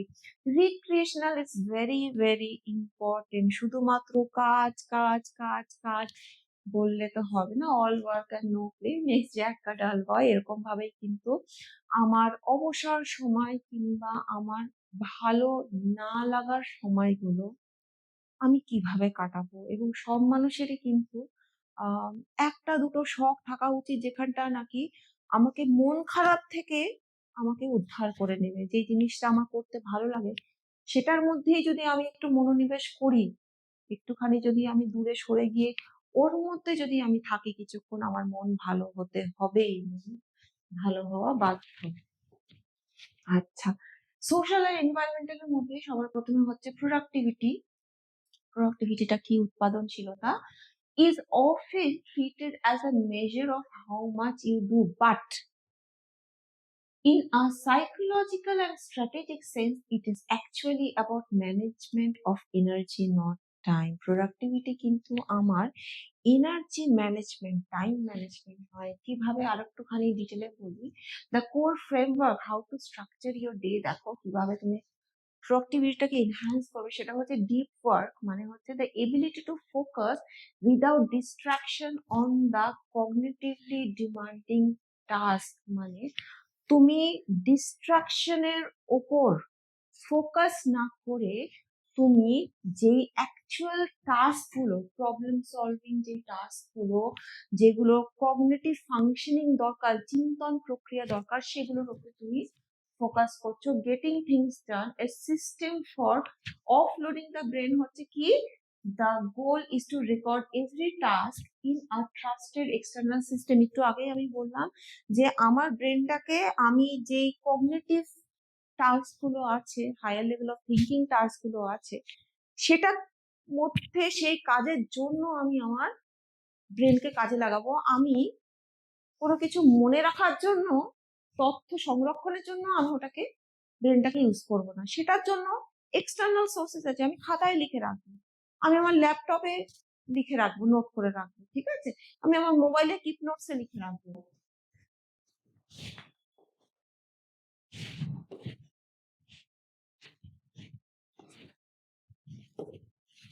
আচ্ছা, এবার দেখো কগনিটিভ প্রোডাক্টিভিটি মানে কিভাবে আমি আমার যে কগনিটিভ লোডটা আছে যেটা আমি ম্যানেজ করব। এক্সটার্নাল লোডটা কি, the mental effort wasted on distractions. হ্যাঁ, আমার যে, মনে করো আমার একটি কাজের জায়গা যেটাতে আশেপাশে লোকজন খুব একটা ভালো নয়, জায়গাটা খুব খারাপ, টেবিলটা ভেঙে গেছে, চেয়ারটা নড়লে একটু নাড়াচাড়া দিলে পড়ে যাবে, সেইগুলো হচ্ছে এক্সটার্নাল লোড, বুঝেছো, এটাকে ম্যানেজ করতে হবে। জার্মেন কিংবা রেলিভেন্ট লোড হচ্ছে a good mental effort spend actually in learning creating, মানে ওই সব দিকে ধ্যান না দিয়ে কার সঙ্গে ঝগড়া হলো, বিবাদ হলো, আজকে আমি বন্ধুর সঙ্গে কথা বললাম কি বললাম না সেটা না দিয়ে ম্যাম কি পড়াচ্ছে সেই জিনিসটা তুমি ফোকাস করো আর কি, অ্যাকচুয়ালি লার্নিং ক্রিয়েটিং আর প্রবলেম সলভিং এ ব্রেনটাকে ফোকাস করো আর কি, productivity. Practical bio hacks for focus হচ্ছে, মনে করো আমাদের একটা টেকনিক, কিংবা তোমাদেরকে একটা টেকনিক আমি শেয়ার করি, সেটা হচ্ছে যে অনেক সময় আমরা উল্টো পাল্টা হাজিবাজি জিনিস নিয়ে মাথাকে এতটাই লোড করি। এখানটা দেখো, the more you try to do the less you actually achieve, মানে এটাও রাখবো ওটাও রাখবো, এই ইনফরমেশন রাখবো ওই ইনফরমেশন না। মনে করো বইটাই পড়তে গেলে তোমরা শুধুমাত্র পয়েন্ট গুলো নাও, যে ইম্পর্টেন্ট পয়েন্ট গুলো, কিংবা এইটা আমার দরকার, কিংবা মানুষের সঙ্গে কথা বললে হয়তো হাজারটা সে কথা বললো, তার মধ্যে হয়তো দুটো সেন্টেন্সই খুব ইম্পর্টেন্ট তোমার লাইফের জন্য আর কি, সেই দুটোকে মনে রাখো। এখানে ট্রু প্রোডাক্টিভিটি হচ্ছে the art of saying two 99% of things that don't matter to, মানে যেটা তোমার কাছে অপ্রয়োজনীয়, কোনোভাবেই সেটা তোমার কাজে লাগবে না, সেটাকে তুমি বাতিল করে দাও। আর যেইটা তোমার অ্যাকচুয়ালি কাজে লাগবে, সেটা 1% যদি হয়, সেটাকে তুমি হ্যাঁ বলো, সেইটাকেই তুমি ফোকাস করো। আচ্ছা, এবার পজিটিভ রিলেশনশিপ উইথ আদার্স, মানুষের সঙ্গে সুসম্পর্ক। Building a positive relationship with other is less about people pleasing and more about relational intelligence, মানে আমাকে মানুষকে সবসময় খুশি করতে হবে তা নয়, it requires A balance of empathy. Empathy মানে হচ্ছে সমানুভূতি, তুমি অন্য জায়গায় নিজেকে রেখে সেই পরিস্থিতিটাকে তুমি বুঝছো। Clear boundaries and the ability to navigate conflict without damaging bond, মানে হচ্ছে যে কোনো একটা যদি সমস্যার সৃষ্টি হয় কোনো একটা রিলেশনশিপের মধ্যে, সেখানে কিন্তু তুমি সম্পর্ককে নষ্ট করবে না, সেই সমস্যাটাকে সমাধান করার জন্য তুমি কিন্তু এগিয়ে যাবে। ম্যাক্সিমাম ক্ষেত্রেই যেটা হয় আর কি, কোনো একটা সমস্যা দুটো মানুষের মধ্যে কিংবা একটা গ্রুপ অফ পিপলের মধ্যে তৈরি হলে কিন্তু সেই সমস্যাটার জন্য ভেদাভেদি হয়ে যায়, ডিফারেন্সেস হয়ে যায়, সেইটা যাতে না হয়, সমস্যাটা কিভাবে সমাধান করতে হবে, বন্ডিংটা না নষ্ট করে সেখানেই আমাদের কিন্তু ফোকাস রাখতে হবে, সেখানেই কিন্তু পজিটিভ রিলেশনশিপটা আমরা মেনটেন করতে পারবো। এবার দেখো, স্টিফেন কোভে একটা খুব মেটাফর পপুলারাইজ করেছেন সেখানে, সেটা হচ্ছে ডিপোজিট আর উইথড্রয়াল এর কনসেপ্ট এনেছেন উনি আর কি, ইমোশনাল ব্যাংক অ্যাকাউন্ট ওটাকে নাম দিয়েছেন, মানে ইমোশনালি ডিপোজিট আর ইমোশনালি উইথড্রয়াল। ডিপোজিট মানে হচ্ছে keeping promises, active listening, showing gratitude and clarifying expression. এই যে মানুষের সঙ্গে যে সম্পর্কটা কি বেসিসে বজায় থাকে বলতো, বিশ্বাসের ওপর। তুমি শুনছো তার কথা, তার কথা বুঝছো, তাকে সম্মান জানাচ্ছ। হুম তো এইগুলো, কোনো এক্সপেকটেশন যদি থাকে সেটাকে ক্লিয়ার করে নিচ্ছ, কিছুটা পূরণ করছো, কিছুটা বলছো, মানে কমিউনিকেশনটা ক্লিয়ার করে কিন্তু তুমি তোমার এই ডিপোজিটটা মেনটেন করছো। উইথড্রয়ালটা হচ্ছে ঠিক তার উল্টোটা, যেখানে তুমি কি করছো, আনকাইন্ড হচ্ছো, তুমি মানুষ কথা বললে তোমার সঙ্গে তুমি তাকে ইগনোর করছো, তুমি আন্টির কথা শুনছো শুনছো না, তুমি বিশ্বাস ভেঙে দিচ্ছ, সেখানে কিন্তু সম্পর্ক নষ্ট হয়। এখানে দেখা যায় যে দেখো, যে একটা খুব স্টেবল, মানে সবসময় যে সম্পর্কটা সবসময় সবকটা পয়েন্টই যে সারাক্ষণ ধরে সবসময় পজিটিভ হতে হবে তা তো নয়, কিছুটা তো ওঠানামা তো থাকে প্রত্যেকটা সম্পর্কে, কিন্তু ওঠানামার এই রেশিওটা, অনুপাতটা কিরকম হতে হবে দেখো।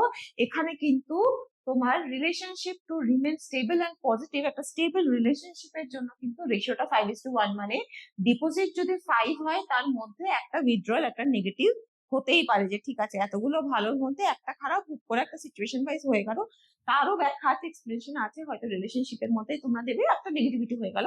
এরকম একটা রেশিওতে থাকলে কিন্তু রিলেশনশিপটা খুব স্টেবল হবে এবং পজিটিভ রিলেশনশিপ হবে। কেমন? আচ্ছা, এবার দেখো কমিউনিকেশন, যেখানে আই স্টেটমেন্ট, মানে আমি, তুমি এটা, তুমি ওটা, তুমি ওটা না করে আমি আমার দিকে টানবো। কিরকম ভাবে দেখো, to maintain a positive connection during a disagreement, shift from you statement which feels like attack, মানে তুমি এটা করোনি, তুমি এটা কেন করলে না, তুমি ওখানে গেলে না কেন, এটা হচ্ছে কি তুমি ডিরেক্টলি অ্যাটাক করছো, সেখানটা না বলে দেখো আমার খারাপ লাগছে তুমি এটা করেছো বলে, সেখানে নিজের কাছে নিয়ে নিও, নিজের এক্সপিরিয়েন্সটাকে তুমি বর্ণনা করো। ফর এক্সাম্পল দেখো, একটা এক্সাম্পল হিসেবে, you always ignore me when you are on the phone, I feel lonely when we are eating dinner, আমরা যখন একসঙ্গে ডিনার করি তোমার ফোন আসে, তুমি ফোনে কথা বলো, আমি খুব একাকিত্ব কিংবা লোনলি ফিল করি, আমার ভালো লাগে না একাকিত্ব। তুমি কি করলে, তুমি, তোমার কেন ফোন এসছে, তোমার এটা হয়েছে কেন, এই সময় কেন ফোন আসতে হবে, এইটা না করে তুমি বলো যে আমার ভালো লাগে না, আমি একা একা খেতে ভালোবাসি না তোমাকে, সেই সময়টাও কিন্তু আমি পাচ্ছি না। ঠিক আছে? ভিলেজ এফেক্ট একটা সুন্দর কনসেপ্ট এখানে দেখো, humans are biologically wired for connection, strong social ties are one of the greatest predictor of long term health, মানে আমাদের যদি সোশ্যালি কানেকশনস গুলো খুব যদি স্ট্রং হয়, তাহলে কিন্তু আলটিমেটলি আমাদের লংগেটিভিটি, লাইফ কিন্তু একটা হেলদি ওয়েতে এগোবে। আচ্ছা, এবার আমরা নেক্সট ইউনিটে আসছি, সেটা হচ্ছে স্ট্রেস আর ওয়েলবিং দুটোর মধ্যে কিরকম সম্পর্ক। ঠিক আছে? Stress is a survival mechanism design to help us meet challenges, মানে একটু একটু স্ট্রেস, ঠিক আছে, অতিরিক্ত মাত্রায় যখন কন্ট্রোলের বাইরে চলে যায় তখন সেটা একেবারেই ঠিক না। আচ্ছা চলো, এবার অ্যাকিউট স্ট্রেস আর ক্রনিক স্ট্রেস দুটো ভাগে আমি ভাগ করতে পারি। অ্যাকিউট স্ট্রেসটা হচ্ছে শর্ট টার্ম আর ক্রনিকটা হচ্ছে লং টার্ম। শর্ট টার্মটা অ্যাকচুয়ালি আমাদের কিন্তু পজিটিভ ভাবে হেল্প করে। কি করে বলো তো, মানে শর্ট টার্ম স্ট্রেস এক্সাম্পল হিসেবে মনে করো তুমি ম্যামের কাছে ভাইভা পরীক্ষা দিচ্ছ, প্রচন্ড ভয় লাগছে, ভাইভাটা দেওয়ার পরে তোমার যখন খুব ভালো হয়েছে, তুমি রিল্যাক্স হয়ে গেল, এটা অ্যাকচুয়ালি কি করে, sharpens focus and even actually boost your immune system temporarily. মানে আমরা যে একটুখানি স্ট্রেসড হলাম যে ভালো করে পরীক্ষায় দিতে পারবো তো, ভালো করে ম্যামের কাছে বলতে পারবো তো, এই যে তার আগে মনে করো কোনো একটা প্রোগ্রামের জন্য তুমি অ্যাঙ্কারিং করছো, তুমি ঠিকঠাক করে প্রোগ্রামটা বলতে পারবে কিনা, তার আগে প্রচন্ড তুমি স্ট্রেস করছো, এবং সেই স্ট্রেসটা কিন্তু তার ফলে কি হচ্ছে, তুমি কিন্তু চর্চা করছো যে এটার পরে এটা, এটার পরে এটা, তুমি নিজে রিহার্স করছো, এবং তার ফলে কি হচ্ছে, তুমি কিন্তু নিজেকে এনহ্যান্স করছো বেসিক্যালি। কিন্তু তোমার যদি ক্রনিক স্ট্রেস হয়, ফর এক্সাম্পল তোমার যদি লং টার্ম স্ট্রেস হয়, মানে আমার একটা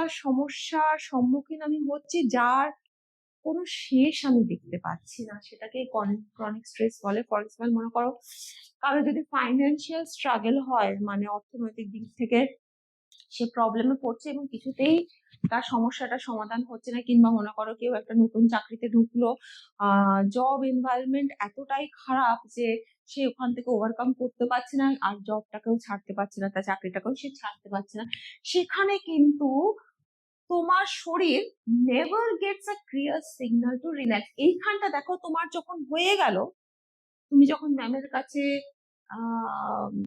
তোমার ভাইভাটা হয়ে গেল, কিংবা তোমার প্রোগ্রামটা অ্যাঙ্কারিং করা হয়ে গেল, সেখানটা কিন্তু সিচুয়েশনটা ওভার হয়ে গেলেই তুমি রিল্যাক্স হয়ে গেছো, এইখানটা কিন্তু তুমি জানোই না যে তোমার সেই রিল্যাক্সিং স্টেটটা কখন আসবে। মানে আমি চিন্তা করছি যে আমার জবের এনভায়রনমেন্ট, আমার চাকরির পরিবেশ এত খারাপ, আমি কবে সে একটা ভালো পরিবেশ পাবো, তোমার তো কন্ট্রোলে নেই। সেখানটা কখনোই তোমার বডি ক্লিয়ার সিগন্যাল পাচ্ছে না, আর সেখানে সবসময় কিন্তু তুমি একটা হাই অ্যালার্টে, হাইলি অ্যাংশিয়াস থাকছো, যার ফলে কিন্তু তোমার সিস্টেমটাই কিন্তু তোমার প্রচন্ড ভাবে ক্ষতিগ্রস্ত হচ্ছে। আচ্ছা, এইখানটা দেখো একটা খুব সুন্দর প্যারাডক্স আছে, সেটা হচ্ছে যে you don't need less stress to be happy, you need more recovery. Stress তো আসবেই, আমার কন্ট্রোলে নেই, আমার পরিস্থিতি আজকে কিরকম হতে চলেছে, এই পরের মুহূর্তে আমি কিরকম সিচুয়েশন ফেস করব, আমার কন্ট্রোলে সেটা নেই। এবার কিভাবে আমি সেটাকে ম্যানেজ করব, ওখান থেকে কিভাবে রিকভার করব, সেটাই কিন্তু অ্যাকচুয়াল হ্যাপিনেসের কারণ হয়। আচ্ছা, problems of depression. Depression is complex because it is a whole body illness that affect how we feel, think and physically function. আমাদের অনুভূতি, চিন্তার প্রক্রিয়া, আমরা কিভাবে কাজ করি, প্রত্যেকটাই কিন্তু আমাদের বিষণ্ণতার সঙ্গে কিন্তু যুক্ত। এবং এই ডিপ্রেশনটা খুব কমন একটা টার্ম। আমরা সবাই অনেক সময় বলে থাকি আমার ভালো লাগছে না, I am feeling so depression. What is actually you feel, the internal problem. চলো আমরা পড়ি। প্রথমেই হচ্ছে ইমোশনাল নামনেস, মানে ইমোশনালি তুমি পুরো খালি হয়ে গেছো, তোমার কোনো ফিলিংস হচ্ছে না। ইমোশন মানে তো আমরা আগেই পড়েছি, তো অতএব আমরা এটা খুব ভালো করে বুঝতে পারবো। It is often a feeling of emptiness, hopelessness, মানে আশাহীনতা একটা feeling. Emotional numbness where we one can't enjoy joy. এখানে দেখো একটা টার্ম অ্যানহেডোনিয়াম, মানে হচ্ছে যে আনন্দ সিচুয়েশনেও তুমি কিন্তু আনন্দ পাচ্ছ না, এমন একটা পরিস্থিতিতে তুমি চলে গেছো।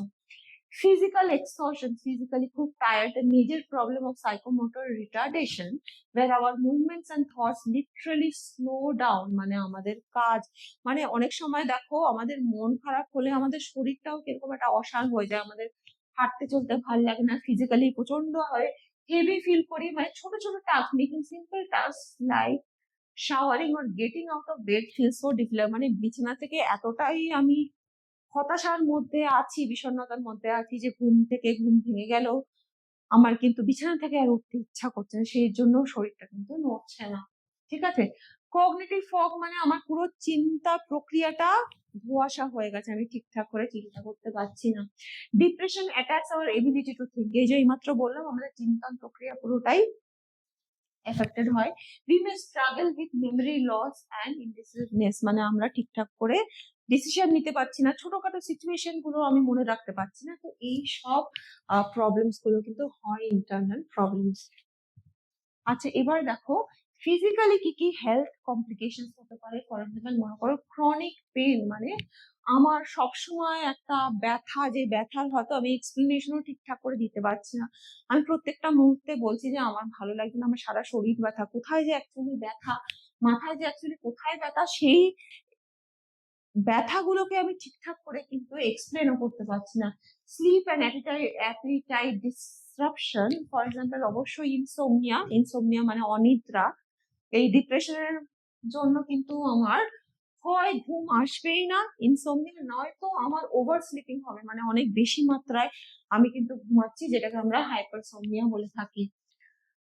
কিংবা অনেকে এই বিষণ্ণতার মধ্যে খাওয়া দাওয়া একদমই কমিয়ে দেয়, অনেকে কিন্তু ইমোশনাল ইটিং করে, যেটাকে আমরা ওভার ইটিং বলে থাকি, এটাও কিন্তু হয়। তার ফলেই কিন্তু আমাদের ওয়েটের একটা ফ্লাকচুয়েশন হয় আর কি। উইকেন্ড ইমিউন সিস্টেম, অবশ্যই লং টার্ম ডিপ্রেশনের জন্য কিন্তু আমাদের স্ট্রেস হরমোন মানে কর্টিসল, যেটা আমি বললাম, সেই স্ট্রেস হরমোনটা কিন্তু খুব বেড়ে যায়, এবং তার ফলে কি হয়, আমরা কিন্তু নানা রকম ইনফেকশন, হার্ট ডিজিজের মধ্যে কিন্তু আমরা যেতে পারি, সেই দিকে কিন্তু আমরা এগিয়ে যেতে পারি। আচ্ছা দেখো, এবার এক্সটার্নাল কিংবা সোশ্যাল কি কি প্রবলেমস হতে পারে আর কি ডিউ টু ডিপ্রেশন। সবার প্রথমেই হচ্ছে কি সোশ্যাল আইসোলেশন হয়ে যাচ্ছে আর কি। যেহেতু তোমার মনে হবে because socialising requires energy you don't have, you may withdraw, মানে তোমার মনে হয় মানুষের সঙ্গে কথা বলতে হবে, মিশতে হবে, আমি একদম এটার জন্য এনার্জি পাচ্ছি না, তখন তুমি কি করবে, তুমি নিজেকে সমাজের সঙ্গে একটুখানি অ্যালুভ করে নিজেকে আলাদা করে নেবে। This create vicious cycle isolation versus depression which increases isolation, মানে বুঝতে পারলে যে তুমি যখন মানুষের থেকে আলাদা হয়ে যাচ্ছ তখন কিন্তু তুমি আরো ডিপ্রেসিভ মুডে চলে যাচ্ছ, এবং তার ফলে কিন্তু সেই অনেক এক্সেসিভ ডিপ্রেশনের ফলে কিন্তু তুমি আরো সমাজ থেকে সমাজচ্যুত হয়ে যাচ্ছ। রিলেশনশিপ স্ট্রেন, ফর এক্সাম্পল অবশ্যই যে তুমি partners or family members may feel rejected or confused by the withdrawal leading to conflicts or breakup, মানে এই যে তুমি মানুষের থেকে দূরে সরে যাচ্ছ, তারা তো সবসময় যে তোমার প্রত্যেকটা মুহূর্ত বুঝবে তা তো নয়, তারা অনেক সময় মিসআন্ডারস্ট্যান্ড করে, মিসজাজ করে যে তুমি এরকম রিয়াক্ট কেন করছো, তার ফলে কিন্তু অনেক সম্পর্ক কিন্তু নষ্ট হয়ে যাওয়ার প্রবণতা থাকে। একাডেমিক কিংবা প্রফেশনালি কিভাবে ক্ষতিগ্রস্ত হতে পারে, দেখো ব্রেন ফগ, যেটা আমি বললাম যে তোমার কগনিটিভ এবিলিটিতে বাধা সৃষ্টি করছে, তুমি ঠিকঠাক করে চিন্তা করতে পারছো না, cognitively higher level of thinking করতে পারছো না।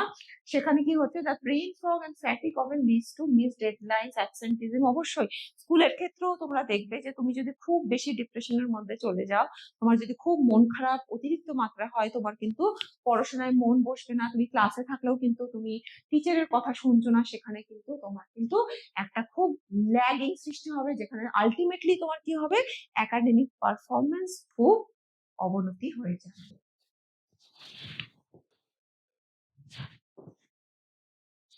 আচ্ছা, এখানটা দেখো একটা গিল্ড কিংবা একটা স্টিগমা কাজ করে, লুকোনো স্টিগমা, একটা নাম দেয়া, দ্য লেজিনেস লাইন। মানে কি বলতো, তুমি নিজেকেই বলছো যে তুমি খুব উইক, লেজি, এটা করতে চাইছো না বলে করছো না,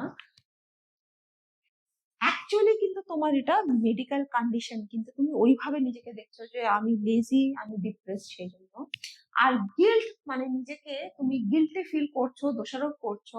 you may feel guilty for being a burden to others which paradoxically stops you from asking for the help you need। মানে যখন তুমি হেল্পলেস, নিজেকে হেল্প করতে পারছো না, তখন তুমি এটা মনে করছো যে আমি যেন মানুষের উপর বার্ডেন হয়ে যাচ্ছি, অনেক চাপ সৃষ্টি করছি, এবং তার ফলে তুমি আরো নিজেকে গুটিয়ে নিচ্ছ, এবং যেখানে তোমার সত্যি সত্যি সাহায্য দরকার, মানুষের প্রয়োজন, সেখানটা যেহেতু তুমি সাহায্য চাইছো না, তোমার কিন্তু সমস্যার আরো অবনতি হচ্ছে। আচ্ছা, পরেরটা অ্যাংজাইটি, উদ্বেগ, এটা মানে হচ্ছে ভয় basically. Anxiety is our body's natural response to stress, a fight or flight mechanism designed to protect us from danger. Actually, একটু একটু ভয় থাকা ভালো, ভয় থাকলেই আমরা ঠিকঠাক করে রিস্ক সিচুয়েশনের প্রতি রিয়াক্ট করতে পারবো। যেরকম তোমরা এক্সামিনেশনের পাস করবো কি ফেল করবো, ভালো মার্কস পাবো কি একটু কম হয়ে গেল কি না, না পড়লে এইটুকুনি যদি ভয় থাকে, তাহলে তোমরা অনেক বেশি মনোযোগ দিয়ে পড়বে। তো একটু একটা অ্যাংজাইটি থাকা ভালো, কিন্তু যখনই সেই অ্যাংজাইটিটার লেভেলের বাইরে বেরিয়ে যাবে, তখনই কিন্তু তোমার মেন্টাল হেলথ কন্ডিশনের ওপর কিন্তু খুব বাজে ভাবে প্রভাব ফেলবে। আচ্ছা, দেখো এখানে কি কি সিমটমস হতে পারে অ্যাংজাইটিতে। এখানে anxiety is an experience involving in release of stress hormone cortisol, অ্যাড্রিনালিনের রিলিজ হয়ে আলটিমেটলি সিমটমস গুলো হয় ফিজিক্যালি। প্যালপিটেশন হচ্ছে, তোমার ঘাম হচ্ছে, তুমি কাঁপছো, ট্রেমব্লিং হচ্ছে, তোমার নিঃশ্বাস নিতে কষ্ট হচ্ছে, শর্টনেস অফ ব্রেথ, ক্লান্তি অনুভূতি হচ্ছে, তোমার ফ্যাটিগ, মাসেল টেনশন হচ্ছে, মানে তোমার চোয়াল, তোমার ঘাড় দেখতে প্রচন্ড তুমি অ্যানশিয়াস হয়ে গেলে ভয় পাও, কিংবা হলে তোমার হবে, কিংবা ইনসোমনিয়া, যেটা আমি বললাম অনেকটা, আমরা ইনসোমনিয়ার ব্যাপারে ডিটেলে আরো বলবো। সাইকোলজিক্যালি তোমার এই সিমটমস হতে পারে, ফর এক্সাম্পল তুমি অতিরিক্ত ভাবে চিন্তা করছো, এক্সেসিভ ওয়ারি, কিংবা তোমার মনোযোগী হতে, কোনো জায়গায় মনোনিবেশ করতে কিন্তু তোমার প্রবলেম হচ্ছে, ডিফিকাল্টি কনসেন্ট্রেশন, যেটাকে আমি বারবার বলেছি ব্রেন ফগ হিসেবে বলে, কিংবা তুমি ইরিটেটেড হয়ে যাচ্ছ কোনো একটা সিচুয়েশনে, খুব তাড়াতাড়ি তুমি ধৈর্য হারিয়ে ফেলছো, তো এইসব সিমটমস গুলো হয়। বিহেভিয়ার সিমটমস হচ্ছে তুমি অ্যাভয়েড করছো সিচুয়েশন থেকে। One might start skipping social events, procrastinating on tasks, or avoiding certain places to prevent the feeling of anxiety. Anxiety অনেক ক্ষেত্রে হয়, সোশ্যাল সিচুয়েশনস হয়, কোনো কোনো পার্টিকুলার বস্তু, জন্তু, জানোয়ার, সিচুয়েশন এরকমও হয়, এবং যখন এটা হচ্ছে, তখন তুমি সেই পার্টিকুলার সিচুয়েশনটাকে কিন্তু you are trying to avoid. তো এটাই হচ্ছে বেসিক্যালি বিহেভিয়ার সিমটমস। ওকে, আচ্ছা, এখানে দেখো অ্যাংজাইটি সার্কেল, প্রথমে এটা কি হচ্ছে, ট্রিগার করছে কি, আর থট আর সিচুয়েশন, মানে কোনো একটা চিন্তা কিংবা কোনো একটা পরিস্থিতিতে তোমাকে ট্রিগার করছে। যেরকম এরকম একটা সিচুয়েশন হতে পারে যে I have to give I presentation, মানে আমার নিজের এই কারেন্ট সিচুয়েশনটাই মনে করো, আমি এক্সাম্পল দিচ্ছি, আজকে তোমাদের আমি পড়াচ্ছি, তার জন্য এই পাওয়ার পয়েন্ট এই স্লাইডস গুলো আমাকে বানাতে হয়েছে, তার জন্য পিছনে অনেক ব্যাকগ্রাউন্ডের খাটাখাটনি আছে, নোটস আমার আছে, কোনটাকে রাখবো কোনটাকে রাখবো না, কতটা কম্প্যাক্ট করলে তোমরা খুব শর্ট টাইমের মধ্যে জিনিসগুলো বুঝতে পারবে। এই সব কটা হার্ডওয়ার্ক এবং তারপরে তোমাদেরকে প্রেজেন্ট করা, তো সবকিছুর মধ্যেই দেখো আমাকে একটা প্রেজেন্টেশন দিতে হবে, যেটা নিয়ে যদি আমি খুব অ্যাংশিয়াস থাকি, আমার খুব ভয় লাগছে, আমি সিচুয়েশনটাকে আহ অন্যভাবে অনেক নেগেটিভলি ভয়ের সাথে আমি যদি এই জিনিসটাকে নিই, তাহলে এটা হচ্ছে যে আমাকে একটা প্রেজেন্টেশন দিতে হবে, এরকম একটা সিচুয়েশন আমাকে ট্রিগার করলো এবং সিচুয়েশনটাকে আমি প্রত্যক্ষণ করছি, আমি পারসিভ করছি, আমি চিন্তা করছি যে আমার প্রেজেন্টেশনটা ভালো হবে না, মানে এই যে তোমাদের সামনে বলছি, যদি আমি এরকম একটা চিন্তা করি যে আমি কিভাবে বলবো, আমি যদি ভুলে যাই, আমি যদি ঠিকঠাক করে এক্সপ্লেন না করতে পারি, তো সেখানে হচ্ছে I will fail and everyone will laugh, সবাই হাসাহাসি করবে যদি আমি ঠিকঠাক করে না বলতে পারি। তার রেসপন্সে কি হচ্ছে, তুমি কি করছো, you feel physical anxiety symptom, তোমার ফিজিক্যালি অ্যাংজাইটি হচ্ছে, নানা রকম যে সিমটমস গুলো আমি বললাম, প্যালপিটেশন হওয়া, তোমার ব্রেথলেসনেস হওয়া, তোমার ঘাম হচ্ছে, তো এইসব সিমটমস গুলো হচ্ছে। তার ফলে তুমি কি করছো, তুমি সিচুয়েশনটা থেকে পালিয়ে যাওয়ার চেষ্টা করছো, অ্যাভয়েড করছো, এড়িয়ে যাওয়ার চেষ্টা করছো। কোনো একটা কারণে হয়তো আমি বললাম যে আজকে আমার শরীরটা একটু খারাপ, আজকে না আমি ক্লাসটা করতে পারবো না, আমি জানিয়ে দিলাম যারা মনে করো অর্গানাইজ করছে। সেইখানটা তোমার কি হলো, যখনই তুমি বলে দিলে যে আজকে আমি করছি না, তোমার কি হলো, চট করে কি হলো, সেই মোমেন্টে খুব শর্ট টার্ম রিলিফ হলো, তুমি খুব শর্ট টার্মে তুমি একটা রিলিফ পেলে। কিন্তু আলটিমেটলি কিন্তু কি কি হলো, লং টার্ম রিইনফোর্সমেন্ট হচ্ছে your brain learns that avoidance equal to safety, মানে আমি সিচুয়েশনটা থেকে অ্যাভয়েড করে নিলাম, আমি নিজেকে বাঁচিয়ে নিলাম, কিন্তু আলটিমেটলি তোমার অ্যাংজাইটি কিন্তু বাড়ছে, তুমি কিন্তু প্রবলেম থেকে পালিয়ে গিয়ে প্রবলেমটা সমাধান করো, প্রবলেমটাকে কিন্তু আরো পিছিয়ে দিয়ে কিন্তু আরো বাড়িয়ে তুললে তুমি, কেন কি তোমার সিচুয়েশনটাকে তো তোমাকে ফেস করতেই হবে। আচ্ছা, এখানে দেখো কিছু কিছু কমন অ্যাংজাইটি ডিসঅর্ডার, তোমাদের জাস্ট নামগুলো আমি বলছি যেটা তোমাদের জানা দরকার। জিএডি আমরা শর্টে বলি, যেটা হচ্ছে জেনারেলাইজ অ্যাংজাইটি সিনড্রোম। এখানে তুমি নিত্য নতুন প্রত্যেক দিনের সিচুয়েশন নিয়ে তুমি চিন্তা করে যাচ্ছ, ওয়ারি করে যাচ্ছ, chronic excessive worry about everyday things, মানে তোমার মানি, হেলথ, ফ্যামিলি নিয়ে তুমি চিন্তা করে যাচ্ছ।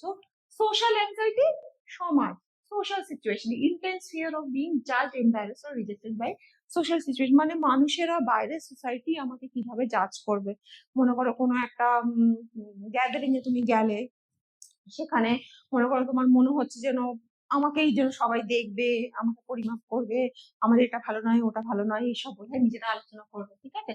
প্যানিক ডিসঅর্ডার হচ্ছে প্যানিক অ্যাটাক, এই ভয়টাই যদি অতিরিক্ত মাত্রায় হয়ে যায়, তাহলে তোমার চটজলদি এট এ সাডেন সেই সিচুয়েশনের প্রতি রিয়াকশনটা তোমার অ্যাটাক হিসেবে হবে, যেখানটা তোমার প্রচন্ড ভাবে বুকে ব্যথা হতে শুরু করবে, ঘাম হতে শুরু করবে, মাথা ঘোরাতে শুরু করবে, এটাই হচ্ছে প্যানিক ডিসঅর্ডারের মধ্যে পড়ে। আর ফোবিয়াস হচ্ছে কোনো তোমার intense irrational fear of specific object of situation, কোনো একটা অবজেক্টের প্রতি, মনে করো কারো ইঞ্জেকশনের ভয় হয়, কারো সাপের ভয় হয়, সেরকম সিচুয়েশনের প্রতি, জলে কারো ভয় হয়, হাইড্রোফোবিয়া বলি আমরা, কিংবা উঁচু কিংবা স্পাইডারে কারো ভয় হয়, তো এরকম সিচুয়েশনে এরোপ্লেনে চাপতে কারো ভয় লাগে, এরকম নানা রকম ফোবিয়া কিন্তু আমাদের হয়ে থাকে আর কি, ঠিক আছে। এবং এটা বলা দরকার যে ফোবিয়া গুলো কিন্তু অনেক মানুষেরই, তোমরা চিন্তা করতে পারো যে আমারও তো এটাতে ভয় আছে, আমারও তো ওটা ভয় আছে, সাপে তো আমিও ভয় পাই, মাকড়সাতে তো আমিও ভয় পাই, কিন্তু এইখানে কখন আমরা এটাকে অ্যাংজাইটি ডিসঅর্ডারের মধ্যে বলবো, যখন সেই ভয়টা অতিরিক্ত মাত্রায়, মানে যতটা হওয়ার কথা, মানে আমার যেরকম প্রতিক্রিয়া জানানোর কথা তাও থেকে আমি অনেক বেশি, মানে আউট অফ দ্য প্রপোর্শন আমি ভয়টা আমার হচ্ছে। প্লাস হচ্ছে যে সেটা একটা ওয়ান সিচুয়েশনের উপরেই সীমাবদ্ধ নয়, তোমার এই রিয়াকশনস গুলো যেটা out of the proportional reaction, সেটা কিন্তু তোমার মিনিমাম 6 মান্থস এর মতন হবে টানা, তখনই আমি এটাকে বলবো এটা একটা অসঙ্গতি কিংবা ডিসঅর্ডার। চলো এবার নেক্সট স্লাইডে যাই আমরা। আচ্ছা, কিভাবে আমরা অ্যাংজাইটি তাকে ম্যানেজ করবো, উদ্বেগকে কি করে আমরা নিয়ন্ত্রণ করবো, একটা ছোট্ট করে তোমাদের মনে রাখার জন্য 3-3-3 রুল, সেখানে হচ্ছে আমি look around and name 3 things you see, 3 sounds you hear and move 3 parts of your body, মানে তুমি তিনটে জিনিস যেটা দেখছো বলো, তুমি তিনটে শব্দ যেটা শুনছো বলো, আর তিনটে নিজের বডি পার্টস এর নাম বলো। অ্যাকচুয়ালি বেসিক্যালি এটা কি হচ্ছে বলো তো, তোমার সেই ভয় থেকে তুমি তোমার অ্যাটেনশনটাকে শিফট করছো। তখনই কি হচ্ছে, যখনই তুমি অ্যাটেনশন শিফট করছো, তখনই তোমার অ্যাংজাইটিটা কিন্তু, ওয়ারিটা কিন্তু সেখান থেকে শিফটিং হয়ে যাচ্ছে। ঠিক আছে? কগনিটিভ বিহেভিয়ার থেরাপি, কগনিশন, চিন্তন, বিহেভিয়ার আচরণ মানে it helps you to identify and challenge the irrational thought fueling the anxiety। মানে তুমি চিন্তা করছো যে আমার এই ভয়ের কারণটা কি, যখনই তুমি সেটাকে ব্যাখ্যা করছো, চিন্তা করছো লজিক্যালি, তখনই কিন্তু এখানে কি আমার ভয় হওয়া উচিত অ্যাকচুয়ালি, তুমি এটাও কিন্তু তার সঙ্গে চিন্তা করবে। এবং তার ফলে কি হবে, আলটিমেটলি তোমার কিন্তু অ্যাংজাইটিটাকে তুমি এক্সপ্লেন করার চেষ্টা করবে। আর যখনই তুমি তোমার অ্যাংজাইটিটাকে এক্সপ্লেন করছো, তোমার কিন্তু আস্তে আস্তে লেভেলটা ডিক্রিজ হবে। এক্সপোজার থেরাপি, এক্সপোজ হচ্ছে মানে তোমার ফিয়ারিং সিচুয়েশনে, ফিয়ারিং অবজেক্টে, মানে কারো যদি স্পাইডারে ভয় লাগে, সে স্পাইডারের ছবি দেখছে, গ্লাস জারের মধ্যে মাকড়সাকে দেখছে, থেরাপিস্টের কাছে গেলে থেরাপিস্ট নিজে হাতে নিয়ে বলছে দেখো মাকড়সা আমার কোনো ক্ষতি করে না, তোমারও করবে না। এইভাবে মানে এক্সপোজার থেরাপি হচ্ছে তুমি সেই বস্তুটার সম্মুখীন হয়ে তুমি তোমার ভয়টাকে কাটাচ্ছ। লাইফস্টাইল চেঞ্জ কি করে করে তুমি অ্যাংজাইটি কে রিডিউস করতে পারবে, সেটা হচ্ছে তুমি নিয়মিত যখন এক্সারসাইজ করছো, তোমার প্রচুর কি হচ্ছে, অ্যাড্রিনালিন বার্ন হচ্ছে, রিডিউসিং ক্যাফিন করে তুমি সিমটমসটাকে তুমি কমাচ্ছো, কিংবা ঠিকঠাক করে খাবার খেয়ে ঘুমিয়ে তুমি কিন্তু তোমার লাইফস্টাইল আলটিমেটলি পরিবর্তন করে কিন্তু তুমি তোমার ভয়টাকে কমাচ্ছো। এবার বার্ন আউট, আমি ছবিটা দেখো দিয়েছি, সে একদম তার ব্যাটারি এক্সস্টেড হয়ে গেছে। বার্ন আউট ঠিক এরকমই একটা situation. It is actually a specific state of emotional, physical and mental exhaustion caused by excessive and prolonged stress। মানে অনেক দিন ধরে এই স্ট্রেসের সিচুয়েশনটা আস্তে আস্তে রিয়াক্ট করতে করতে এমন একটা স্টেজ হয় যেখানে আমার আর ব্যাটারি শেষ। মানে হচ্ছে আমার প্রতিরোধ করার, আমার রিয়াক্ট করার, আমার ফেস করার, আমার ডিল করার সব ক্ষমতাই আমার ফুরিয়ে গেছে, ঠিক এরকম ব্যাটারি এক্সস্টের মতন।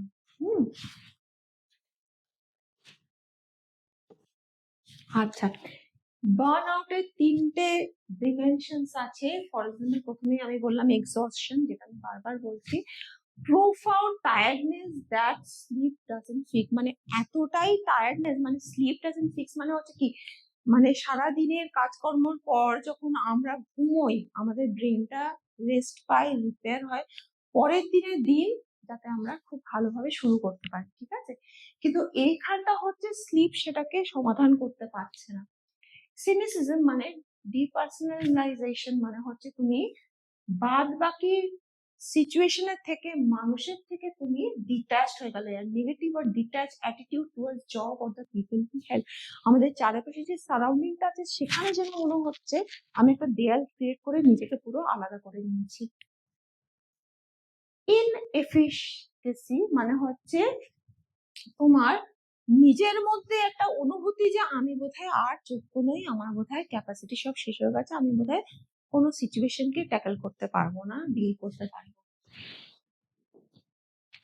এবার দেখো এই বার্ন আউটের কারণ কি কি হতে পারে। সবার প্রথমে অতিরিক্ত কাজ, যখন তোমার লিমিটেড ক্যাপাসিটি, বারবারই আমি বলেছি যে আমাদের তো লিমিটেড ক্ষমতা আছে, এবং সেই ক্ষমতার বাইরে যদি আমরা কিভাবে সেই ক্ষমতাটাকে আমরা কাজে লাগাতে পারবো, এক্সট্রানিয়াস জিনিসগুলোকে আমরা অন্য জায়গায় লিখে রাখবো, সরিয়ে রাখবো, অন্য কাজের জন্য, প্রবলেম সলভিং এর জন্য ব্রেনকে কাজে লাগাবো, এই সবকটাই বলে নেয়ার পরে তুমি এগুলোকে অ্যাপ্লাই করার পরেও যখন তোমার অনেক বেশি ওয়ার্কলোড হবে, তখন তোমার কিন্তু you have too much to do and not enough resources to manage it. মানে এতটাই তোমার ওয়ার্কলোড বেশি বেড়ে গেছে, তার মানে হচ্ছে যে তোমার অনেক কিছু করতে হবে, কিন্তু তোমার করার মধ্যে সেই রিসোর্সেস গুলো কিন্তু নেই। Control, you lack autonomy or have no say in how your work is done, মানে তোমার কোনো কন্ট্রোল নেই, যে তুমি না বলতে পারছো না যে আমাকে এত চাপ দিও না, আমি পেরে উঠছি না। সেখানে রিওয়ার্ড হচ্ছে তুমি রেকগনিশন পাচ্ছ না। মানে আমরা সবাই কিন্তু খুব এই রেকগনিশন কিন্তু একটা খুব চাহিদা আমাদের সবার মধ্যেই আছে, যে ছোট ছোট জিনিস, মানে একটুখানি তুমি মাকে হেল্প করলে, হ্যাঁ তুই আমাকে খুব হেল্প করেছিস, থ্যাংক ইউ। কিংবা তোমার বন্ধুর থেকে বাহবা করলে, তোর হ্যান্ডরাইটিংটা খুব সুন্দর। ম্যাম তোমাকে কোনো একটা কোয়েশ্চেনের আনসার পারলে বলে ম্যাম তোমাকে বললো, বা তুমি খুব সুন্দর পড়া করে এসছো তো। কিংবা কোনো একটা ফাংশনে গেলে, ওয়াও তুই খুব সুন্দর নেচেছিস তো। কিংবা তুমি একটা বিয়ে বাড়িতে গেলে, সেখানে বললো, ওয়াও তুই খুব সুন্দর সেজেছিস তো।